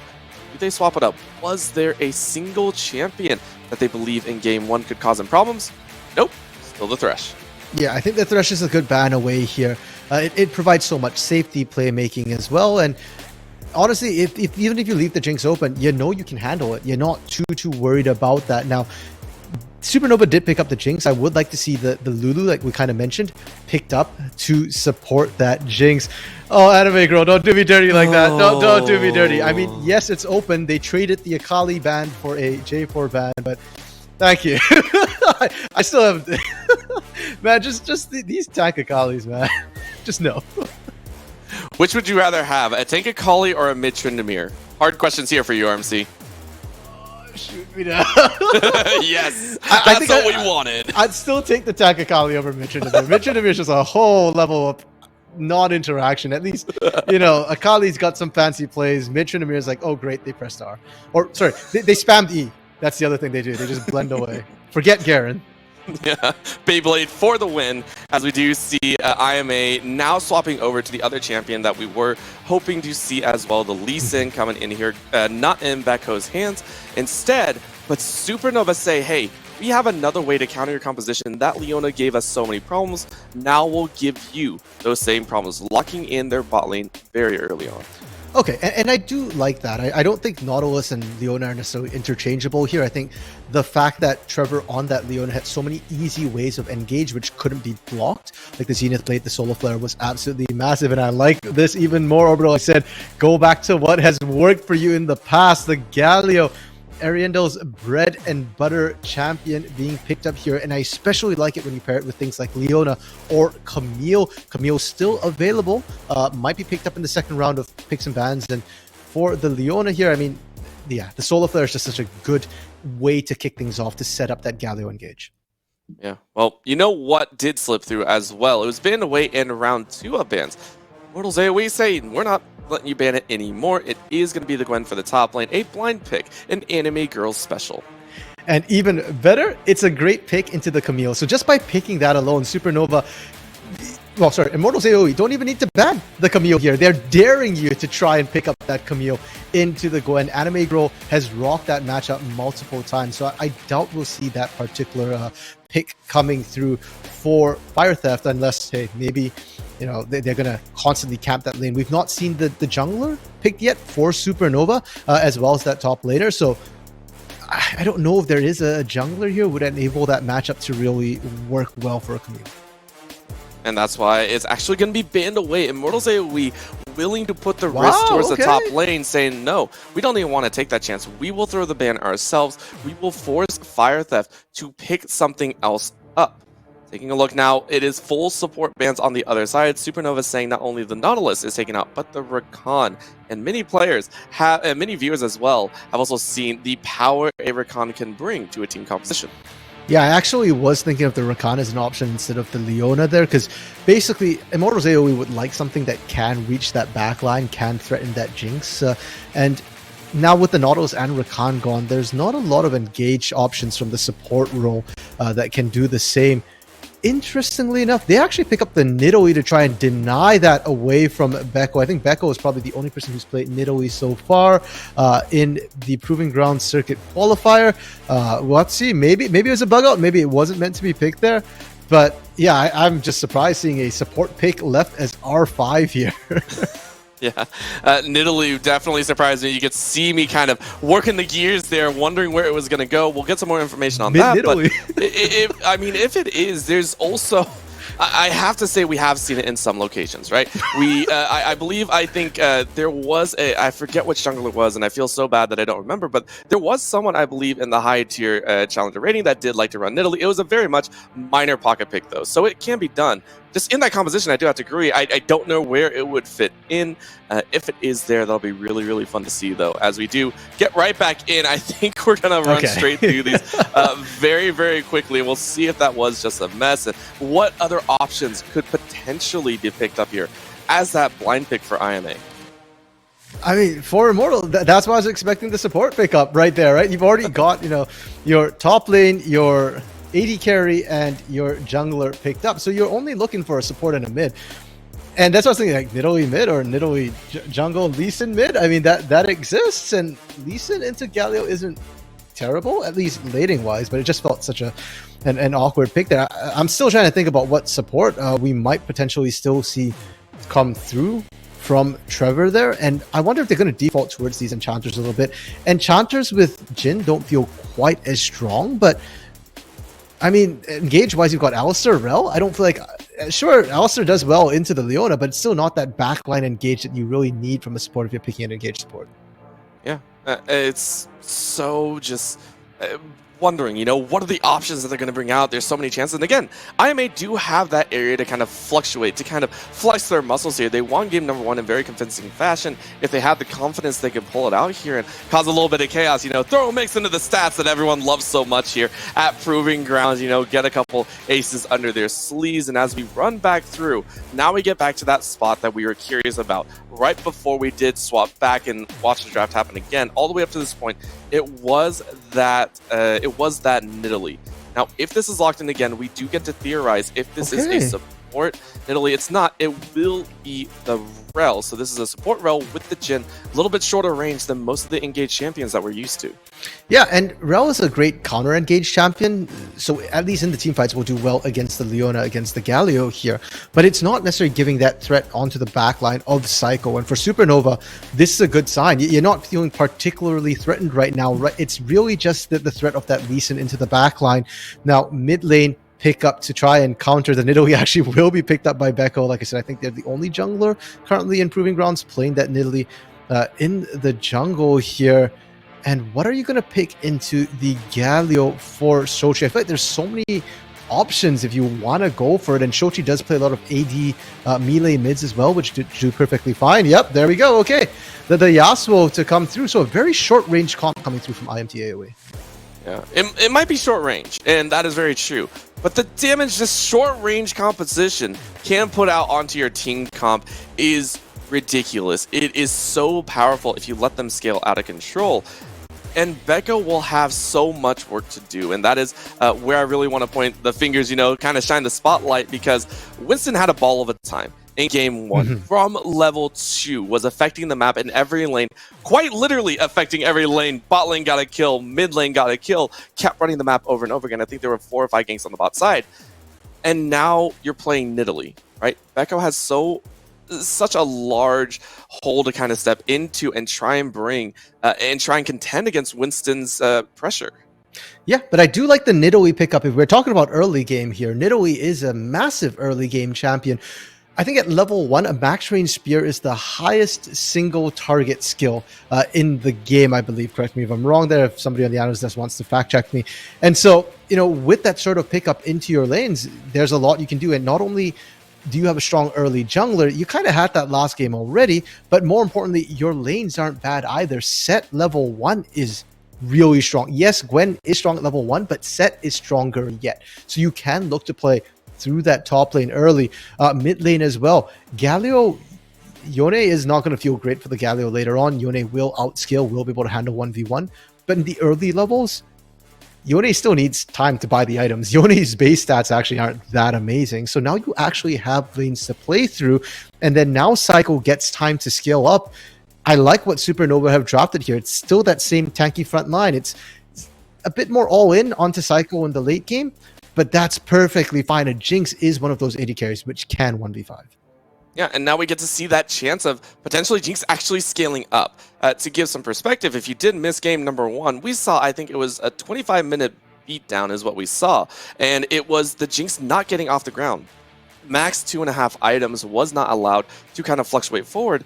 This time, given the opportunity to have a better early game, right? Potentially getting those early kills as well with the Leona, and like you said, the ball composition. if we do see Psycho getting that advantage, will it be solely off of Pseudo's strengths, or will it also be from Ariendel and Becco visiting that bot lane as much as Winston visited bot lane in game 1? Yes, overall, I think that the latter is more likely in this situation here. I mean, Leona Jinx is a potent combination. You can chain those stuns with the Chompers as well, and against both Rel and Jhin, it is actually very, very effective because Rel is a melee champion. Definitely can find your 2v2 advantage, but if you've watched the way Supernova play in the early game, they don't just kind of leave their bot lane in isolation whenever they've got a roam, a global for Ariendo. No, they dogpile into that bot lane ASAP to try and get Psycho hit. Psycho is usually their big late game win con, so I expect to see lots of action there. And for Immortals AOE, this gives them an interesting situation because they don't have to dogpile into the bot lane, right? Like, Meech doesn't have to win this bot lane. He's Jhin. He can go more utility based with how he wants to play. And in fact, you can kind of say, okay, Meech, Trevor, play safe, guys. You guys are fine playing defensively against this Nidalee, Jinx, and Leona. Just dodge those spears and instead look to get Shochi, look to get Anime Girl ahead, because Shochi had an amazing game last game. Anime Girl was left alone and still had so much utility. We've seen the Anime Girl Gwen before. If you get this Gwen ahead, if you get this Yone ahead, let these newer, younger players carry. Yep, that is what their composition is made for. Same with Supernova, a chance at redemption here, and a chance at seeing that opponent's Nexus explode. We'll have to wait and see, of course, as we want to make sure the broadcast is all set for you. We'll go to a short break, iron out any kinks that we have in the woodworks, and we'll be right back with game number 2.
And we are back, ready to go for game number 2. And what IMT AOE fans and players are hoping to be the final game of this series. They don't want to have to go to a game 3 again. They want to take it as clean as possible. And the best way to not make it as clean as possible is to invade. Supernova, looking for a little bit of carnage. Hey man, if you got Nidalee, you've got Leona, you can go in. In fact, the analyst desk did fact check for me. Nidalee, not the highest, but pretty darn close to Zoe, a little bit higher. But the fact that we're talking Zoe and Nidalee here, yeah, I think the invade's a solid choice to come through from Supernova and Immortals AOE, because they got that early ward on that top side from Anime Girl there. They knew that they were being invaded on. They were kind of safe, and they're just like, okay, guys, disengage for now. Let them jungle tour. We're not looking to early cheese them. No reason to force anything right now. You can see the lovely skins coming out here. Muay Thai Lee Sin. The Lee Sin skin of choice that you would almost think it's the base skin for the champion. Blue buff start, though, going to be helped out by the bottom lane to give it both a bottom lane buff. So both junglers starting out with a little bit of help, and we'll be clearing bot to top. I'm surprised there are actually so many Lee Sin skins. After all, if you're a Lee Sin player, you're Blind Monk, right? Can't see anyways. It just doesn't matter. It doesn't matter what skin. Gosh dang it, RMC. Oh man, that is too true, and I am so sad that Lee Sin will never know how many Lee Sin skins there are. So we'll see if the buff though does come through, as early poke does come out from Meech. Meech playing fairly aggressively, and like they are able to get that early level 2 and possibly aggress with Trevor. Yeah, and interestingly enough as well, Beko not looking to actually get this bot lane off this earlier to a huge started the bot side, pathing top side instead here. And one of the things about Nidalee, it's not just about the early ganks as well. Nidalee is a great invade jungler as well, so maybe Beko is looking to try and get an opportunity to go in onto Winston with some of the pressure that they have in the lanes. You can already see that Fire that's been pushing up, but bot side, they'll fight on their own. Yeah, they're going to go ahead and go very, very aggressive here. And a heal comes out very early on. Trevor not having healed to back them up, and that means a kill. Psycho able to pick up first blood. And as we stated, Supernova getting a little bit of the lead on a Jinx. Yeah, that big difference there. Yes, you cleanse away from that Leona stun, but they just turn, and Rel actually isn't that tanky, especially if you can burst her down quick enough. A lot of her tankiness does come from a passive. It does need autos to stack it up in early game. It's just not enough, and you can see, hey, the moment we get pressure down there here, Beko, we talked about invading junglers, starting to look here, seeing if they can find anything, and if not, can they get an easy early gank on Anime Girl? The crazy thing is, Winston actually sniffs this out. It's playing in the fog of war a bit, and Anime Girl trying to stack up. They're going to call this little boost here. A taunt under the tower lands, and no save is there, even with Winston available. Supernova complete the dive. Now they're going to go for a little bit more. Shochi eating a lot of damage. The Haymaker taking him quite low. One more spear landing could be their death. And Winston dashes into it. Thankfully, the shield was up, or Beko could have left with a kill of their own. Winston doing a homie a solid there. Didn't have to take it, but just to be safe, to make sure Shochi didn't go down, did take it. And now this game, the shoe's on the other foot. Last game, it was IMT AOE bursting off to the races here, whereas this time, Supernova able to find the early plays, and you love to see it. Now, in this particular combo, watch Ariandel, because in the past, the Renekton Nidalee combo was massive because of the guaranteed spear. You can do the same thing with Galio. Taunt lands, easy spear, hop in, kill, pounce right back out, easy as it please. And trying to go back in with a Yone now, that's a mistake because Yone is so squishy, doesn't have enough damage. Fire Theft basically took no damage whatsoever from that re-engage and almost killed them both. He was very, very happy about that exchange, allowing him to catch up in CS. And Anime Girl coming back straight to lane, did use a teleport matched actually by Fire Theft, so they should have a decent time in the top lane. Where the differences come through is Ariandel here in the mid lane. He's going to go ahead, pick up an extra Amp Tome, and start stacking up as quickly as possible before Shochi gets out of control. Yeah, and so far Ariandel's done a pretty good job of constantly shoving. It is worth noting though that Shochi actually has an experienced lead on this, and that might come back to bite Ariandel at that level 6, especially Winston starts looking for a gank as well. You can try and punish that Galio before they can start to roam out and help the lanes. But speaking of Winston, we've not actually seen Winston get any early ganks off quite yet on this Lee Sin. Hasn't had the opportunity really. You saw him trying to play to the fiddle of the top lane, and again, that early aggression that we saw came off the back end of Supernova not putting anything down, right? Of course, like we said, the Lee Sin not having as many gauge options, but it's still there. And with the aggression the bot lane's putting down, it might create a window of opportunity. Meech and Trevor trying to lay down poke on the opposition. Yeah, Shochi though. Oh, huge spear landing, forcing the flash out of Shochi, who lived with about 50 HP. That spear at max range hurts so much. Yeah, and that's that early game track. This is why Beko still plays Nidalee right now, top side. Ooh, huge jump in, but that was not a fight Fire Theft wanted. Anime Girl takes the solo kill. Now is getting chased away. That hunt is not going to result in anything. Ariandel burning that rune and is now back to farming up the lane. Yeah, that was an aggressive gank there, and the Predator from Ariandel here, not even level 6 yet, doesn't care, doesn't matter. I'll brute force the ganks another way, and it's kind of working. In fact, Fire Theft probably pulled the trigger a little bit. I think wasn't expecting the burst damage that can come out of that snip with that Conqueror from Anime Girl there, and that is potentially a very costly mistake for them, because last game, IMT AOE had to play everything perfectly. They had the early game comp with very little scaling. This time, the Gwen, the Yone, both of those scale really, really well, so you don't want to be feeding them early.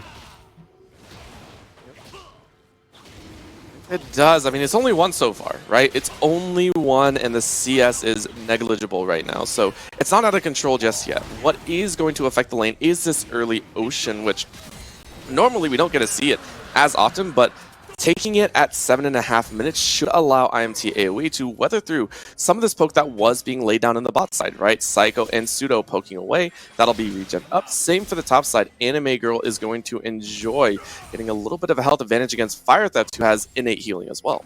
Yeah, and that's huge for Anime Girl right now because there's only the Conqueror healing, right? There's no Rift Maker coming through or Leeching Leer for Anime Girl just yet, so the sustain is going to feel really, really nice. Now, Supernova answering what Winston just pulled. Winston not only got the Dragon, but actually invaded on the red, and now Supernova, they're answering, and they're potentially setting up for the Herald here. They've called Pseudo up, and this is a pretty large investment here. Having indeed a nice dance out from the taunt. Shochi probably doesn't want to re-engage. However, Trevor is coming up as well. Pseudo throwing down the gauntlet here. A dance of 2v1, which is actually a 3v2 as majority share of Supernova are showing up in the mid. Ariandel goes, come on, I just want any of my CS. Please stop leeching experience. Pseudo says, thanks for the cannon. Nah, Ariandel's a Galio. You know that you're relegated to the supportive style when you pick that there. And for a second, it looked like a 3v3 as Anime Girl actually threatened to roam down, but Winston kind of called it off, said, we don't want it. Now, Herald being started up here. It's another 3v3. Winston actually moving on this one here. Yeah, and the spear is going to land once again. Trevor eats that one. It looks like Fire Theft was a little bit quicker, so Rift Herald, which has been fought over here for the last couple seconds, is now going to break out in a fight. It is quite split, but the rocket from downtown is going to lock down Shochi. The Haymaker takes it home. Fire Theft takes it, and the Snip does enough. Fire Theft will fall once again. A trade of 1 for 1. Very, very important to note, though. Anime Girl coming out a wee bit stronger. Psycho on the bot side, though, picking up an assist and getting 2 plates to boot.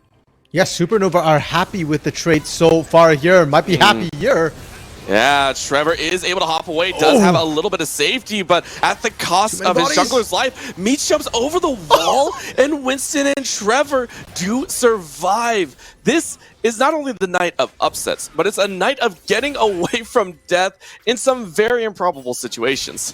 Yeah, some really tight ones here, and with the way IMT AOE are playing, they're playing a little bit with fire. They were able to answer, but there was costs to what happened. First off, when we watch this Herald fight breakout, it's important to note IMT AOE didn't have vision, so they are walking into an ambush, and that is really dangerous against the likes of a Leona and a Nidoe, who can kind of spear you at will. And then Anime Girl coming in from the back end as well meant that Fire Theft got to start the fight off a bit earlier, contribute that damage. Now, we know how the rest of the fight goes. We saw the rocket come up, and with that rocket coming up, Psycho just stayed bot and continued taking turret plates, whereas Meech had to waste time walking up to actually get in range of the curtain call. So Supernova not only get the Herald, their AD carry got a small advantage. Visit to the top side means Fire Theft is going to get a massive Haymaker off tower, is going to do some damage, but Anime Girl just says, nah, it doesn't matter. I'm still going to get the lead, and you called it at the beginning. Anime Girl taking a blind pick when a champion we all know and love, and putting a 2-1-1 score on top of it. It's a big target on Anime Girl's back. And I've got to say, overall, you know, when we saw that first kill go down for Anime Girl, it was just like, oh, it's just one kill. Well, Shochi?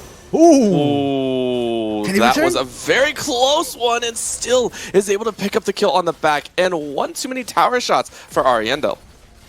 Yeah, at least they managed to answer back, you know, for that kill there, so it's still kind of even. Bot side, though, is becoming a problem. Psycho got so much alone time.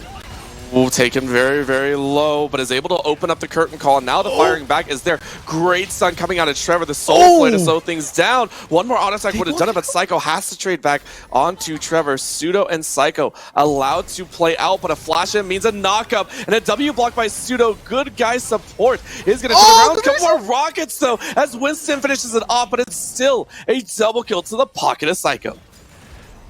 Not just a Psycho, but the Jinx here. Orbital, we said it's the big carry condition for Supernova, so every little bit you can accelerate. Not only did Psycho get solo plate turret gold on the bot side earlier, not to mention yet another 2 plates since we last checked. The experience as well, but now the extra kills. As far ahead as Anime Girl is getting, I'm more worried about this Jinx speech under turret. You know, last time Mish got dove, he came away with 2 kills out of it and then a follow-up sweep by Shochi.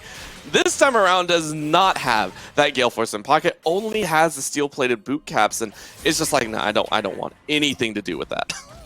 And even on this back, doesn't quite have enough for the Gale Force yet. Whereas when you look over at Psycho, Psycho has already picked up the Kraken Slayer. Yep. Psycho's feeling so strong, and it's just in time for this upcoming Drake. Supernova have yet to claim a dragon for themselves, and with a Mountain Dragon in their on live here on the Rift, it's a big question, and doesn't get a punch off. Feels bad moment there. Rift Herald not taking a single thing. Taunt goes in though, the Q was in. Does Winston want to go? Yes, they do, and Winston says, great, solo kill for me. We said it last game, it's still true this game, even when the team's behind. Winston will always look for these kills, will always be hyper-aggressive, put pressure down, and because they found Ariandel, despite the fact that, hey, Herald was dropped, bot lane was threatened, Cycle is popping off, IMT AOE are going to be the ones claiming the second dragon of the game. Vako, not even close, was invading to try and get back ahead and ends up just giving over a free objective. It is a mountain, though. It's not as terrifying as some would make it out to be. He has a little extra armor magic resist, but who's really going to be building that? So it's negligible for the time being. Cloud Soul, though, coming up is going to be one that we do want to watch. It will allow either Supernova or IMT AOE to have fantastic positioning around the map. Yeah, but Supernova right now, they are still answering everything here. Ooh. Even as we say that IMT AOE's been having good positioning, Psycho again getting yet another turret there. It went down after 14-minute mark, but most of the plates were already picked up by Psycho at that point. And I'm just waiting for Supernova to actually start looking for these team fights and stat checking with this Jinx. And they are waiting for Jinx to complete the second item, most likely the Runan's Hurricane to come through. And then IMT AOE. Who's going to be able to answer this? Is Shochi ready yet? There we go. Immortal Shilbo just picked up. So they do have the item power spikes to at least try and reach this Jinx. Yeah, I mean, the stat check is going to show that the teams are no more than about 300 gold apart. And you said it, Mythics coming through here. I think only a few members do not have them, most notably Beko, Ariandel, and so as Pseudo's still trying to build into that. So only a few members do not have their Mythics available for any type of team fight, which is why IMT AOE are willing to just stick with the lanes, right? Keep Anime Girl on the side, keep split pushing. Don't stat check just yet, no reason to. The globals have gone into their hands, so IMT AOE just say, cool, let's keep rolling. Do the same thing that got us the winning game one. A little bit different in that they don't have quite the lead or the strength they had in game one, so they can't just, 15 minutes, let's start fighting for everything here. But definitely, yeah, the laning does favor them. We already touched on how strong Anime Girl is and how no one can really answer the 1v1 right now, but Shochi's getting up there with that Immortal Shield, can now start to lane against Ariandel. Winston playing with fire here, but your Lee Sin, you can always hop in, always hop out. And are they going to try and contest this Herald here? There's no TP for Anime Girl. Well, it is second Herald, right? So that is something to keep in thought, maybe running through IMT AOE's thoughts as well. But they are going to look to chance. 5.5k left. Huge hit on the eye. Winston in range. He's going to land the Sonic Wave. Can you pick it up? No, it's not. That is easily sectioned off by Supernova. However, can they pick it up? That's the big question, right? I don't know if IMT AOE are going to stick around though for a full minute. That would be a lot of time and resources spent. It's going to be grabbed by Pseudo, and Pseudo says, thank you very much. It's going to be the Predator being popped. I think that was just to push everyone of IMT AOE away. Yeah, I'm actually a little bit surprised Winston didn't try going for that Dragon's Rage to disengage, but Fire Theft was coming up, so I think if they use that ultimate, Supernova will just pull the trigger for the fight immediately there, trying to make things happen. And IMT AOE, I respect that they're trying to go for these, but Supernova, we said before, their early game, when they're on point, is very, very good. And the patience, the discipline as well, to hold and wait till the Lee Sin Q had dissipated before finishing it off is exactly what we want to see. Now, the question that has plagued Supernova so far in this season 2022 is, what do they do after the early game? They've got their advantages. It's starting to kind of even out a little bit here. Where do they go from now? How do they transition this lead? I'd like to see them team fight as soon as possible. And Psycho should be almost should have enough gold. Yeah, there we go. Runan's Hurricane picked up. Now's the time for you to go. Time, as you said, to kick things off, and with the dragon in a minute, it will be on Supernova. Decide to pull that off. You see the very lovely recall. Gotta love the recall animations. Ariendo, though, doesn't want to take the baby chick back to spawn. Instead says, hey, we have a little bit more time to hold onto the top lane and try and farm up, as he is lagging quite a bit, about 30 CS behind Shochi. Yeah, the only non-support player right now to not have a mythic built just yet there. And yeah, if you look at total gold, actually, Fire Theft's a little lower in terms of gold there. I guess Ariendo just hasn't spent the gold recently. Yeah, just, all right, I'll hang on to it. There we go. Now has bought, and now plenty of time. The Everfrost is always one to watch for, and I think that is something that is going to help these engages so much more, right? Ariendo goes in, is able to throw down the Everfrost after taunting everyone, and all of a sudden you have the perfect CC chain. So the combinations can be real, and IMT AOE have got to be aware of it. However, with 10 seconds left on the Dragon, it is actually going to be the drop of the Herald to start pushing kind of autonomously for Supernova to get in position for the Dragon. Yeah, and Supernova can actually just escort this if they want as well here. It's not going to be quite enough to take the turret down. They do get the inside track, but Shochi does have teleport. Anime Girl is still on the flank here, and this is actually bad for Supernova. They cannot afford to expose their back to a flank. They just need to defend for Psycho here. Does look like IMT AOE aren't even going to chance it because of the fact Shochi was on the top side. No reason to waste those resources. That does leave a mid lane exposed as well. Wave is pushed in. One little minion takes a single tower shot, while on the top side, 6 are barreling down. Tower was taken, puts it to 2-1. IMT AOE favored in the macro game so far. Yeah, taking that turret there, trading for a Cloud Drake. I think that's perfectly fine. Cloud Drakes aren't terribly valuable, but do be careful about letting them stack up, just because the out-of-combat movement speed might come back to bite them, allowing Fire Theft and Ariandel to get some really sick engages into the backline, and Psycho actually able to answer in the mid lane as well. So the team's still neck and neck so far. Although we've not had the stat check I was hoping to see. Ariandel. Oh, well, this might be at least one of them. Ariandel can't do anything, and is going to be put into the ground. Shochi picking up a second. Yeah, this is before Shochi's completed second item, by the way. So it's just pretty much, you know, components plus an Immortal Shield bow starting to become a problem. Fire Theft, what are you doing here? Yeah, Fire Theft actually jumps in, throws down the Showstopper, is going to try their best. Huge Punch is going to lay down the damage, but the follow-through from IMT AOE is explosive, to say the least. They shred through Supernova, kick him out from under the tower, and Winston actually chasing for a single kill. The snipe doesn't come through, but Pseudo is allowed to live. The tower fell as well, and Fire Theft unfortunately teleported to his death. Yeah, onto the turret there. Not quite coordinated with the team, and that costed them. You saw the moment Psycho goes down as well. Yes, they managed to kill Anime Girl, but is it worth it?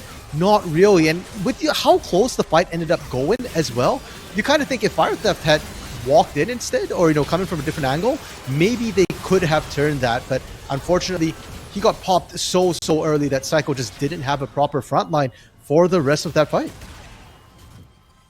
You can see here Winston, the player that we watched from Game 1, now in Game 2, maybe overshadowed a little bit by Anime Girl's play in the top lane, has still secured a fairly strong score. 3-1 and 4, still very strong with the Gore Drinker, has been allowed to play a little bit fast and loose in the back line.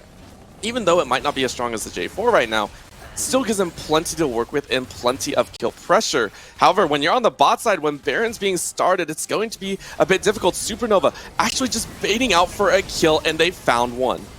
Yeah, beautiful play there.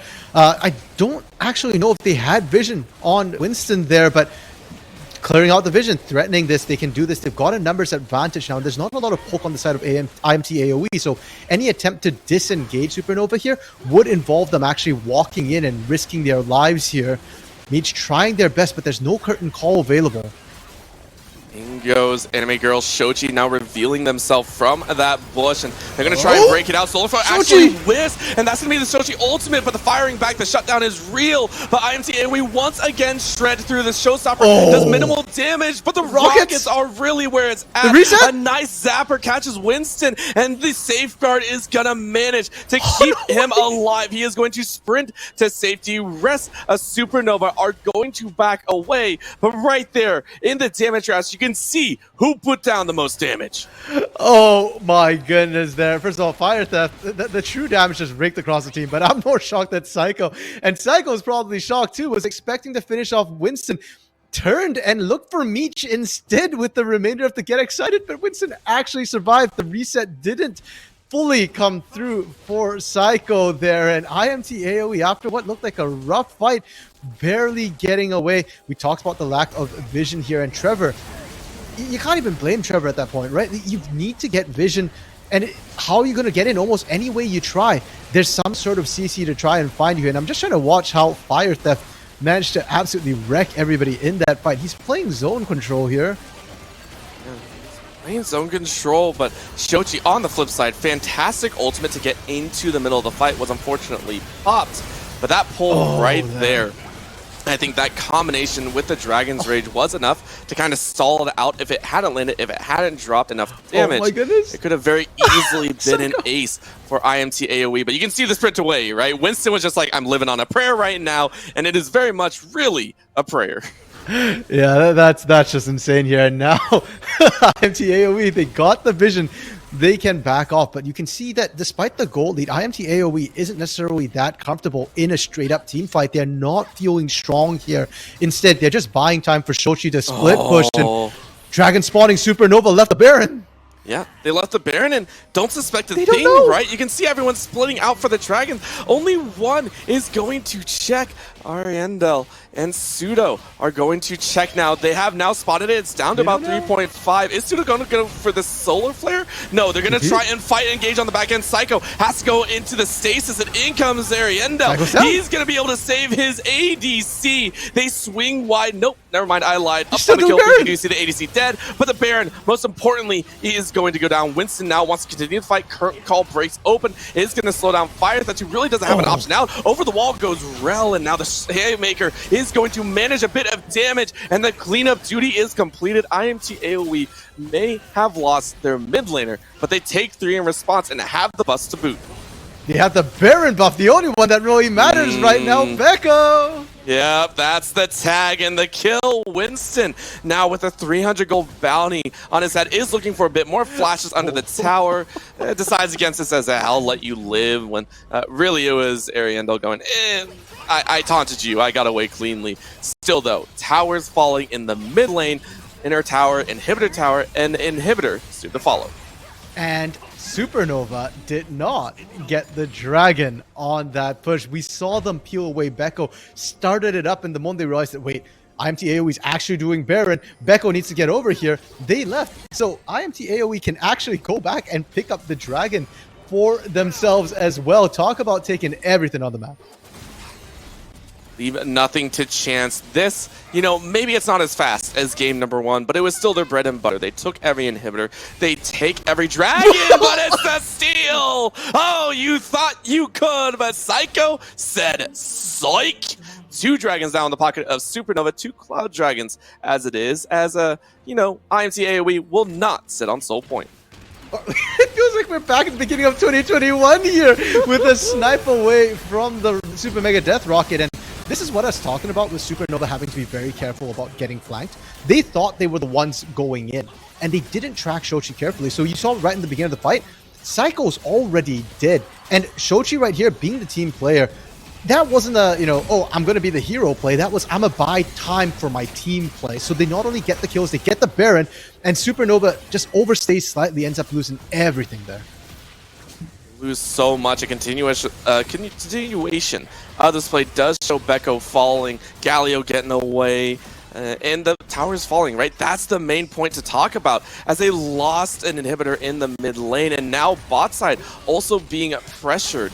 Spear just goes right between the goalposts as Anime Girl and Ariandel. Oh, that is Azanya's That you hate to see. The Seamstress steals a 5th life. Oh, and now Fire Theft getting chunked out by pretty much just the curtain call there as well. Super's pushing into the base with another 18 seconds. IMT AOE, they weren't in a good position before the Baron buff. They were actually struggling to push. They were just using split push pressure for the most part, trying to out macro, but now they are well and truly at a point where they can brute force. Now, inhibs down, mid and bot, they have supers they can escort into that top lane. Anime Girl already reading the mind of the macro play, saying, hey, I got a wave, we're good to go. Perfectly done.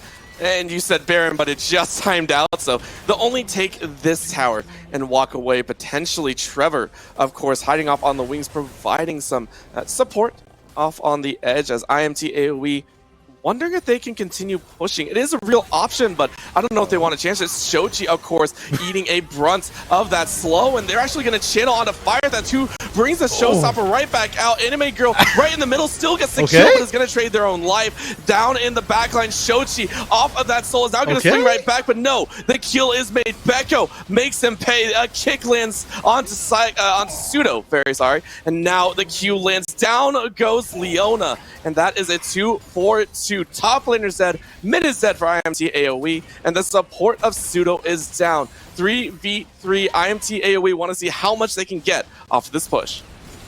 Not much more. Maybe they can crack the top side, but more importantly, Psycho is alive. And for Supernova right now, Psycho is the end-all be-all of this team. You need wave clear? Psycho. You need damage?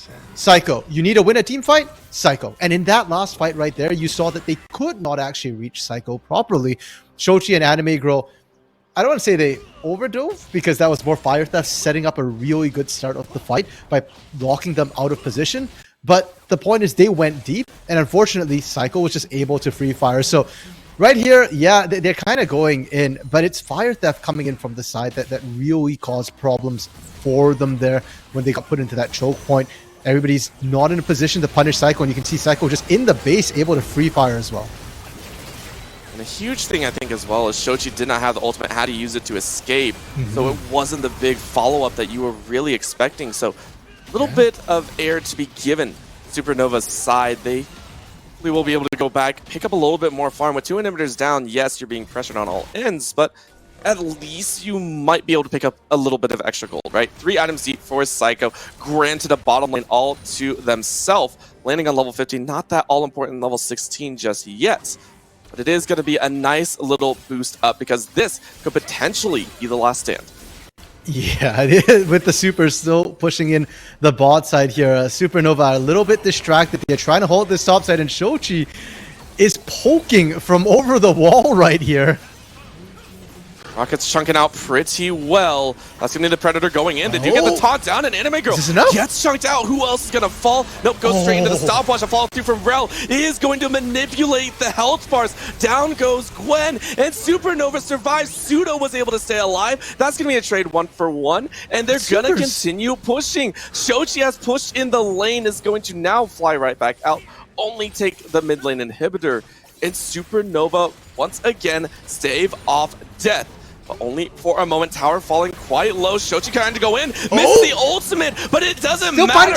Psycho is going to go quite low. Ariendel is going to maintain a little bit of safety, and they're going to fight right back. Meech, though, with those shots, those cannons, blows, a dodge from Pseudo on the side. Means it's only an inhibitor. Supernova have got to recall, have got to go back, heal up as quickly as possible, as now they're facing a double wave of super minions. All inhibitors are down. Nothing is being left to chance, as IMT AOE want to close this out in a 2-0. Ariendel goes in, gets the Everfrost, but has to go into the Zanyas, and that leaves Shochi a way to get a kill. Fire that drawing him in, teleport from the base. Anime Girl says, I'm back, I'm ready to party. Knockups upon damage as the Seamstress flies through the base. That will be the ace as IMT AOE take the 2-0 sweep.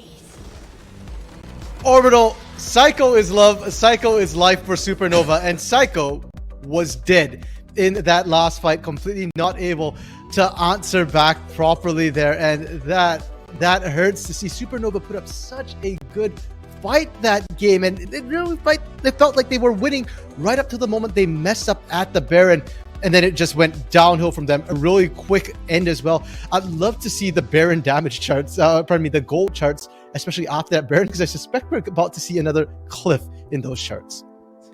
There's a direct correlation between Baron attempts and gold drops for this game specifically. Yeah. And I love that you pointed it out, right? Again, Supernova had the early game lead, fantastic kills, and all the lanes showed so much promise. But now Supernova unfortunately have fallen. That does give birth to the side of IMT AOE as they will move on to secure that second place seed. Of course, it wasn't without the hardships, but off the back of some fantastic players. And I think you have some thoughts on that specifically. Well, they haven't quite secured the second place seed just yet here. They still have to get past Dare Gaming. And it's actually very interesting because IMT AOE is going to face every single team in their group here. So they still have one more challenge to get through here, Orbital. But I will say thank you, IMT AOE, for salvaging my predictions tonight. Yeah, you're one too currently. Well, that also covers up the fact that I forgot that there was a second match. Of course, that will be played, I believe, next week, which will be such a fun time to watch. And so we'll have to wait and see. Again, this IMT AOE squad looks so strong. Game 1, surgical. Game 2, maybe some students came in to take over the surgery. We're not too sure. They still came out with a victory. They still completed it all the way through. And now we get to wait and see how that plays out. Of course, that will be the last series of the evening. So we'll go ahead, go to a very quick break and get ready for a few interviews and the closing out from our analyst test. So please don't go anywhere.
Hello, ladies and gentlemen, and welcome to the Unified Proving Ground Circuit Travis here, and I'm joined here with Fire Theft.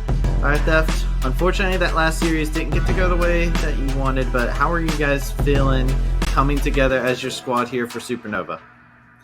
We're feeling okay. It's been obviously a bit of a rough patch in this group stage with matches not going the way we wanted to. But at the end of the day, when we look at the individual games, especially with our change of performance between game 1 and 2 in this series, us putting together a game plan that we think will work and executing on it pretty well, just with a rough closeout and mid to late, we're not feeling too bad. Obviously, it sucks to be knocked out of this tournament. It's been a really good time so far, and I feel like we've made really big strides. So to lose the chance to keep competing and improving for right now definitely sucks, but all we're doing is looking to the future because it's going to be a long season. I mean, the future looks like it could possibly be very bright for you guys. So you got to see game number 2 showed us a lot of glimpses of greatness inside of it, especially the way you guys played around early game with that Galio. I was a big fan of that. How was the communication going? Was this Galio something that you guys were planning to get into? I know Ariandel plays a good Galio, so how was that going? Yeah, I always am itching to make use of my teammates' strengths. Like when I think that we're not pulling out picks in our matches or our scrims that I know they're good on, I like to mention it or try to find the slot. And it was his call out here, and we said that we just wanted an early pressure mid to play with Baco's Nidalee. So when it came down to it, that was what he wanted to play, and I was all for it. It fulfilled just what we needed.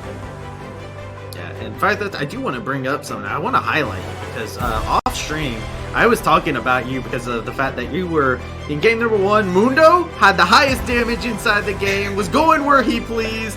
And then in game number 2, man, your set was pretty just impressive. You were constantly getting some very impactful set ults and whatnot to make sure that your team was set up for success. How are you feeling coming in personally as a top laner, and how do you feel your growth is going throughout this Proving Ground circuit qualifier? First of all, thank you. I really appreciate that. I think that some things failed to connect in the early game, obviously. Anime Girl's really strong top laner, and he definitely showed it with his matchup knowledge and win versus set. But like you said, I still feel good about my team fighting and comboing with my team for the rest of the game. Just was difficult to come back from that early game. And to answer the second part of your question, I've taken a bit of a break from amateur, like for a long time now, actually. Ever since I started playing on ASU in 2020, I haven't messed around with amateur like virtually at all. And so this last fall, even like our collegiate team was like not quite scrimming as much, like as in the past and what we might have done before, kind of a break over winter break. And so I haven't really like had my engine up and running for a long time, but I've like loved it. This past month scrimming with Supernova, the environment is great. I feel like I'm getting like better and back in form and better than I ever was before very quickly. And so, I mean, once again, emphasizing the long season, I feel like it's only up for me and it's only up for Supernova. I love to hear that. I was going to bring that up too, because I was like, man, you took a little bit of a break from amateur for a bit, but I'm very happy to hear that. And how does it feel since you have been playing in collegiate? I want to ask, how does it feel having MLBD coming in as the coach? He's coming out from being from collegiate himself, coming out of college, and he's coming into this coach role. How has it been working with MLBD? It's been great, honestly, like, because even though with the break, I've played on a lot of different teams and I worked with a lot of different coaches, and I've definitely accumulated like a certain taste for what kind of coaching style I prefer. And if a coach, fails to listen to players or like just kind of egos, like unnecessarily, those kinds of things can really like rub me the wrong way. But MLBD is like none of those things. He's like a great listener to all players. He just wants to incorporate like our best ideas and lead us in the right direction. I feel like his temperament's great in wins and losses, and I'm excited to keep working with him.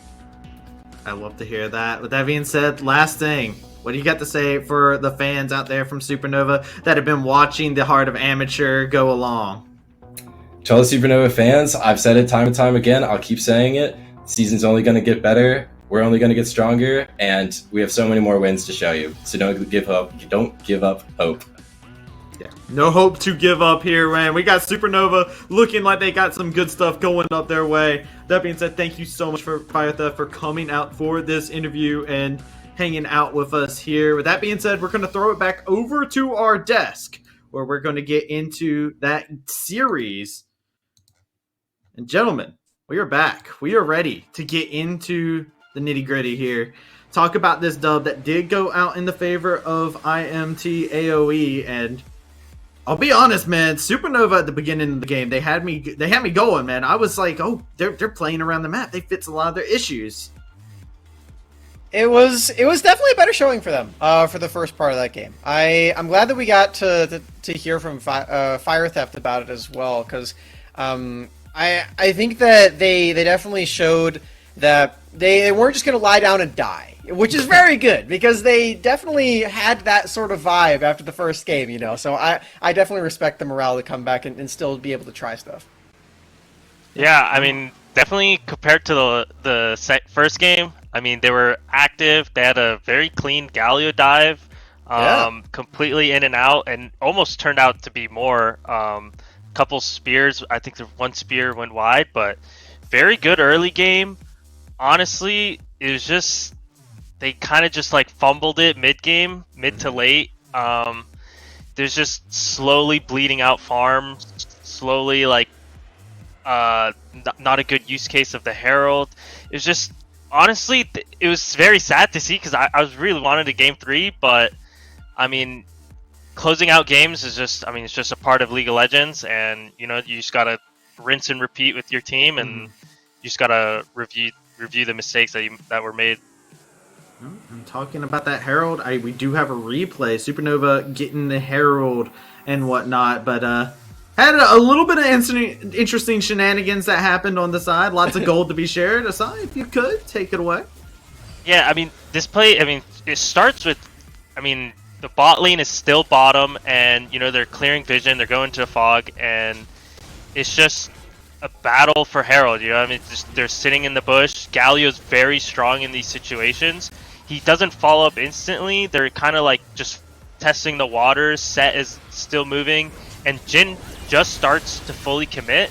They don't even get the Herald, but it's a close fight where it's just not really worth it, I guess, for Immortals, because this Jinx is just sitting bottom, and Supernova just, I feel like they edge out way more getting the actual Herald and not having their AD move, and they still get another follow-up engage here. They're not done. Aftershock gets off, but barely able to live here. I believe they all live. Yeah, they barely all live. They just snagged the blue buff. And this was really good from Supernova. I was really happy with all of this, how it all turned out. But it's just the way they used the Herald afterwards. It just like fizzled out. I mean, Herald has 4 minutes on it. You gotta like try to make use of the 4 minutes you have with it. They really couldn't, you know, you could have even just shoved out bot lane, used any prio lane, and just smack it down and get 2 plates, you know, at the bare minimum. You know, that's like what you want when you have Herald. So anytime you get Herald and you're not able to make use case of it, it's always a time for review. Go into VOD reviews and you know, try to improve in that area of your gameplay, because I mean, they had it was really good, and then yeah, they kind of just fumbled the bag a little bit. Funneled a lot of gold into the Jinx. A good place to funnel gold, but we did get to see the payoff of that. There was a lot of hopeful moments that were inside the fights, and even when IMT looked like they were taking more solid control, Smats, we have a replay to actually showcase this. This Jinx was still a threat. Yeah, because Psycho did have a lot more resources this time around, you are actually able to make a play like this one, where you have early Baron setup, you got your whole team stacked up and ready to go. The jungler and the top laner on the other team are not here. You get to catch out the enemy support trying to drop a ward. You know, doing a little bit of exploring there, Trevor, trying to get some wards down, see if they're on the Baron or not. And with the way that this fight plays out as well, like you just said, Psycho is able to pop up super, super hard. The only problem, as we're about to see, is that he does have to flash right here. Has to flash the Yone ultimate.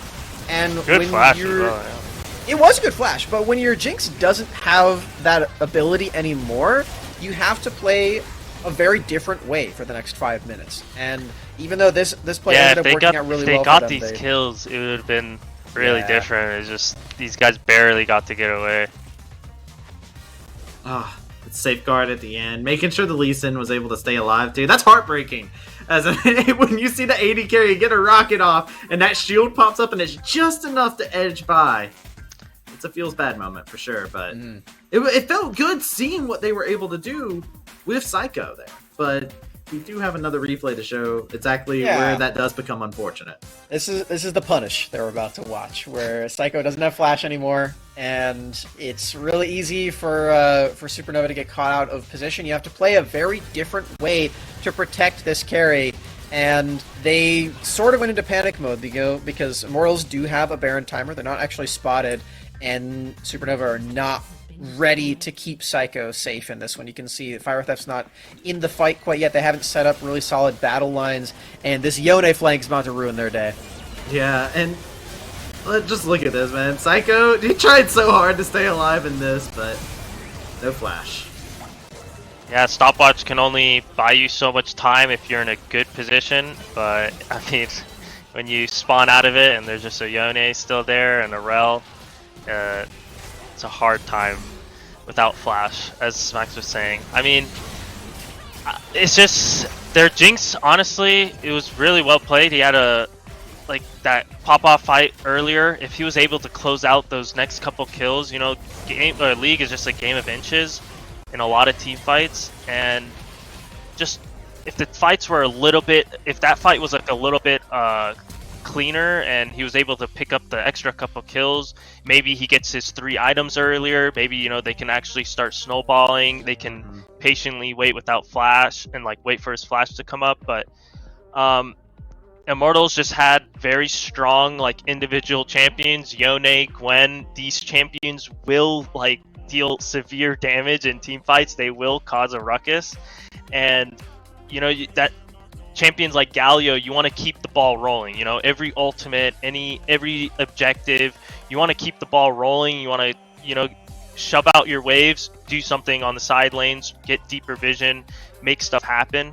And eventually, Yone, Gwen, these champions got their items. They got some good angles in team fights. They punished the Jinx, no flash, and I mean, it's a wrap from there.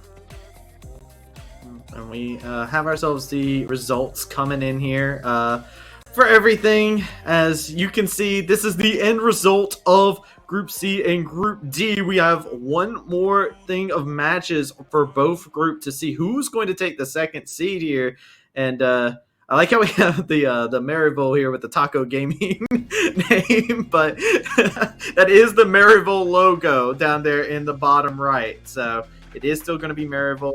Over onto the other side, it is going to be Immortals taking on the side of Dare Gaming. So it's going to be a couple differences there, but from what we see on the graphic, but that is going to be the final result for us.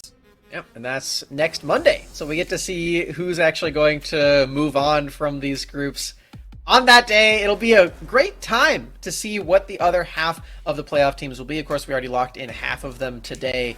And yeah, I mean, for Immortals, they definitely showed a very different and a much better look today. Really big congratulations to them as they get to move on forward. Going to be a tough one against Dare. These guys also have looked really fierce. So even though today was just a day full of 2-0s, I'm expecting some really close games on Monday.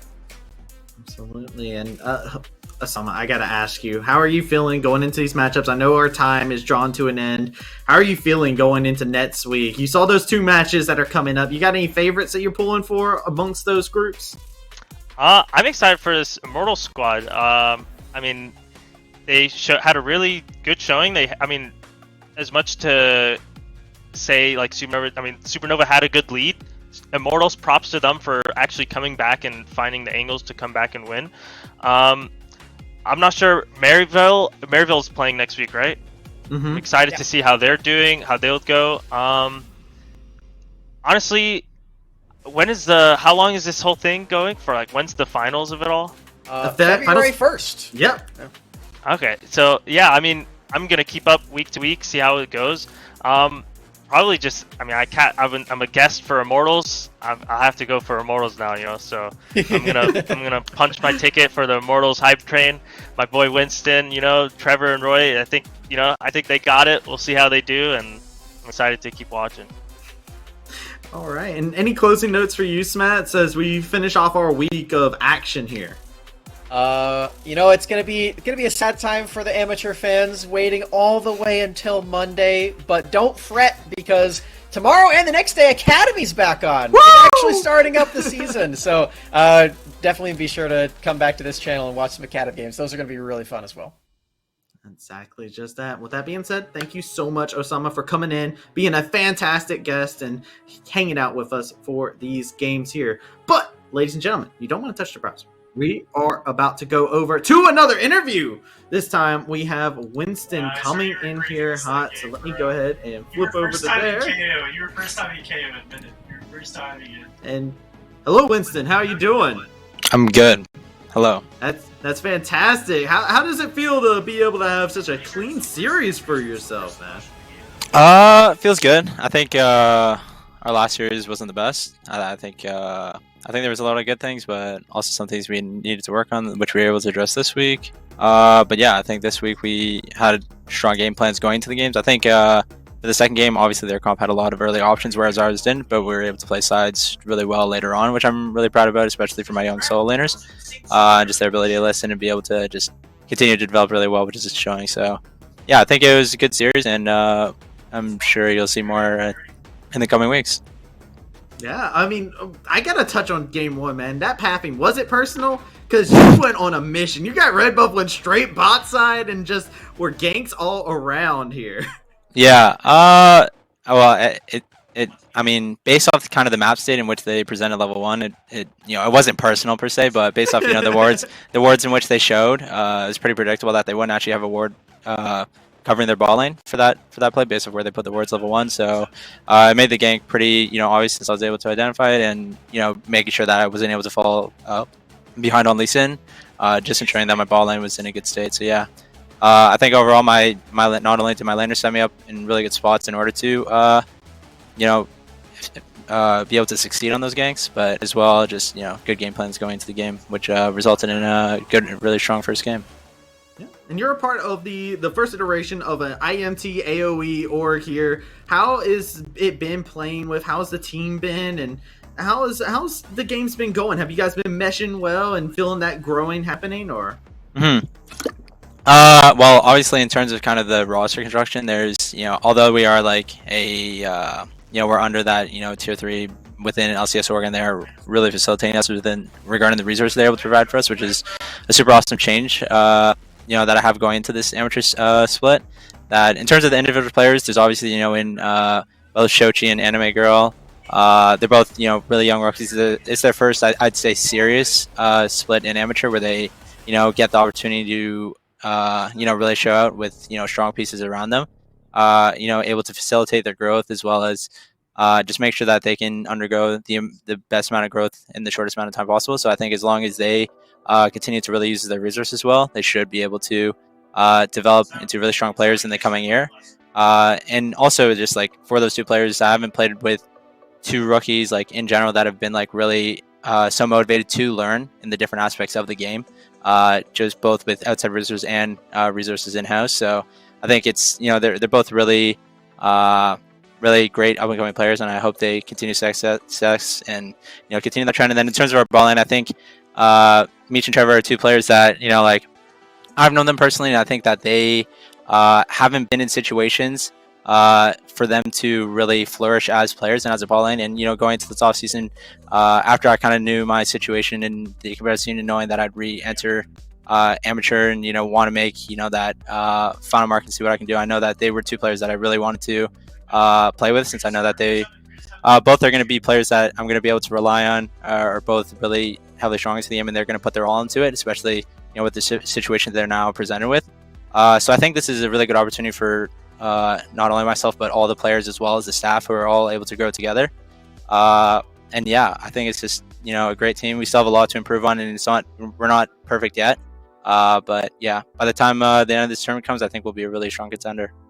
Oh, so the final form hasn't been hit yet, and yeah, No. I love every single thing that I've seen so far, especially because, like you said, IMT showing their support for you guys. It's apparent. You can go onto the Twitch chat every single time I've seen y'all play. IMT's Twitch account is actually inside of the chat, just cheering on the boys. I've been loving seeing that little bit of mitts up, seeing all that support coming your way. So that's fantastic to see. So for the fans who have been cheering on IMT AOE, what do you got to say for them to close us out? Because you guys still have one more game here for you guys to go into. Is there any thoughts that you have ahead of that?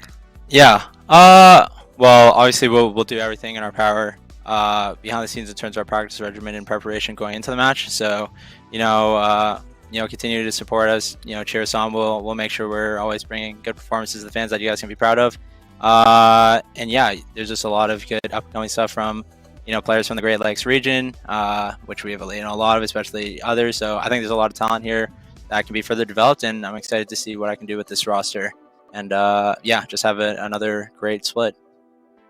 We'll have to see, man. Sky seems like it's the limit for y'all. Thank you so much, Winston, for coming in for the interview. With that being said, that is it here for us over here on the Unified for the Proving Ground circuit. Like my analyst said, Smat, make sure you tune in. We got Academy action coming at you for the rest of the week over here, so make sure you tune in tomorrow. And also, if you're looking for the Unified Proving Ground circuit, we got more action starting on Monday and Tuesday, so make sure you tune in, make sure you're followed, and make sure you're ready as the action doesn't stop. That being said, thank you all, and have yourselves a fantastic evening.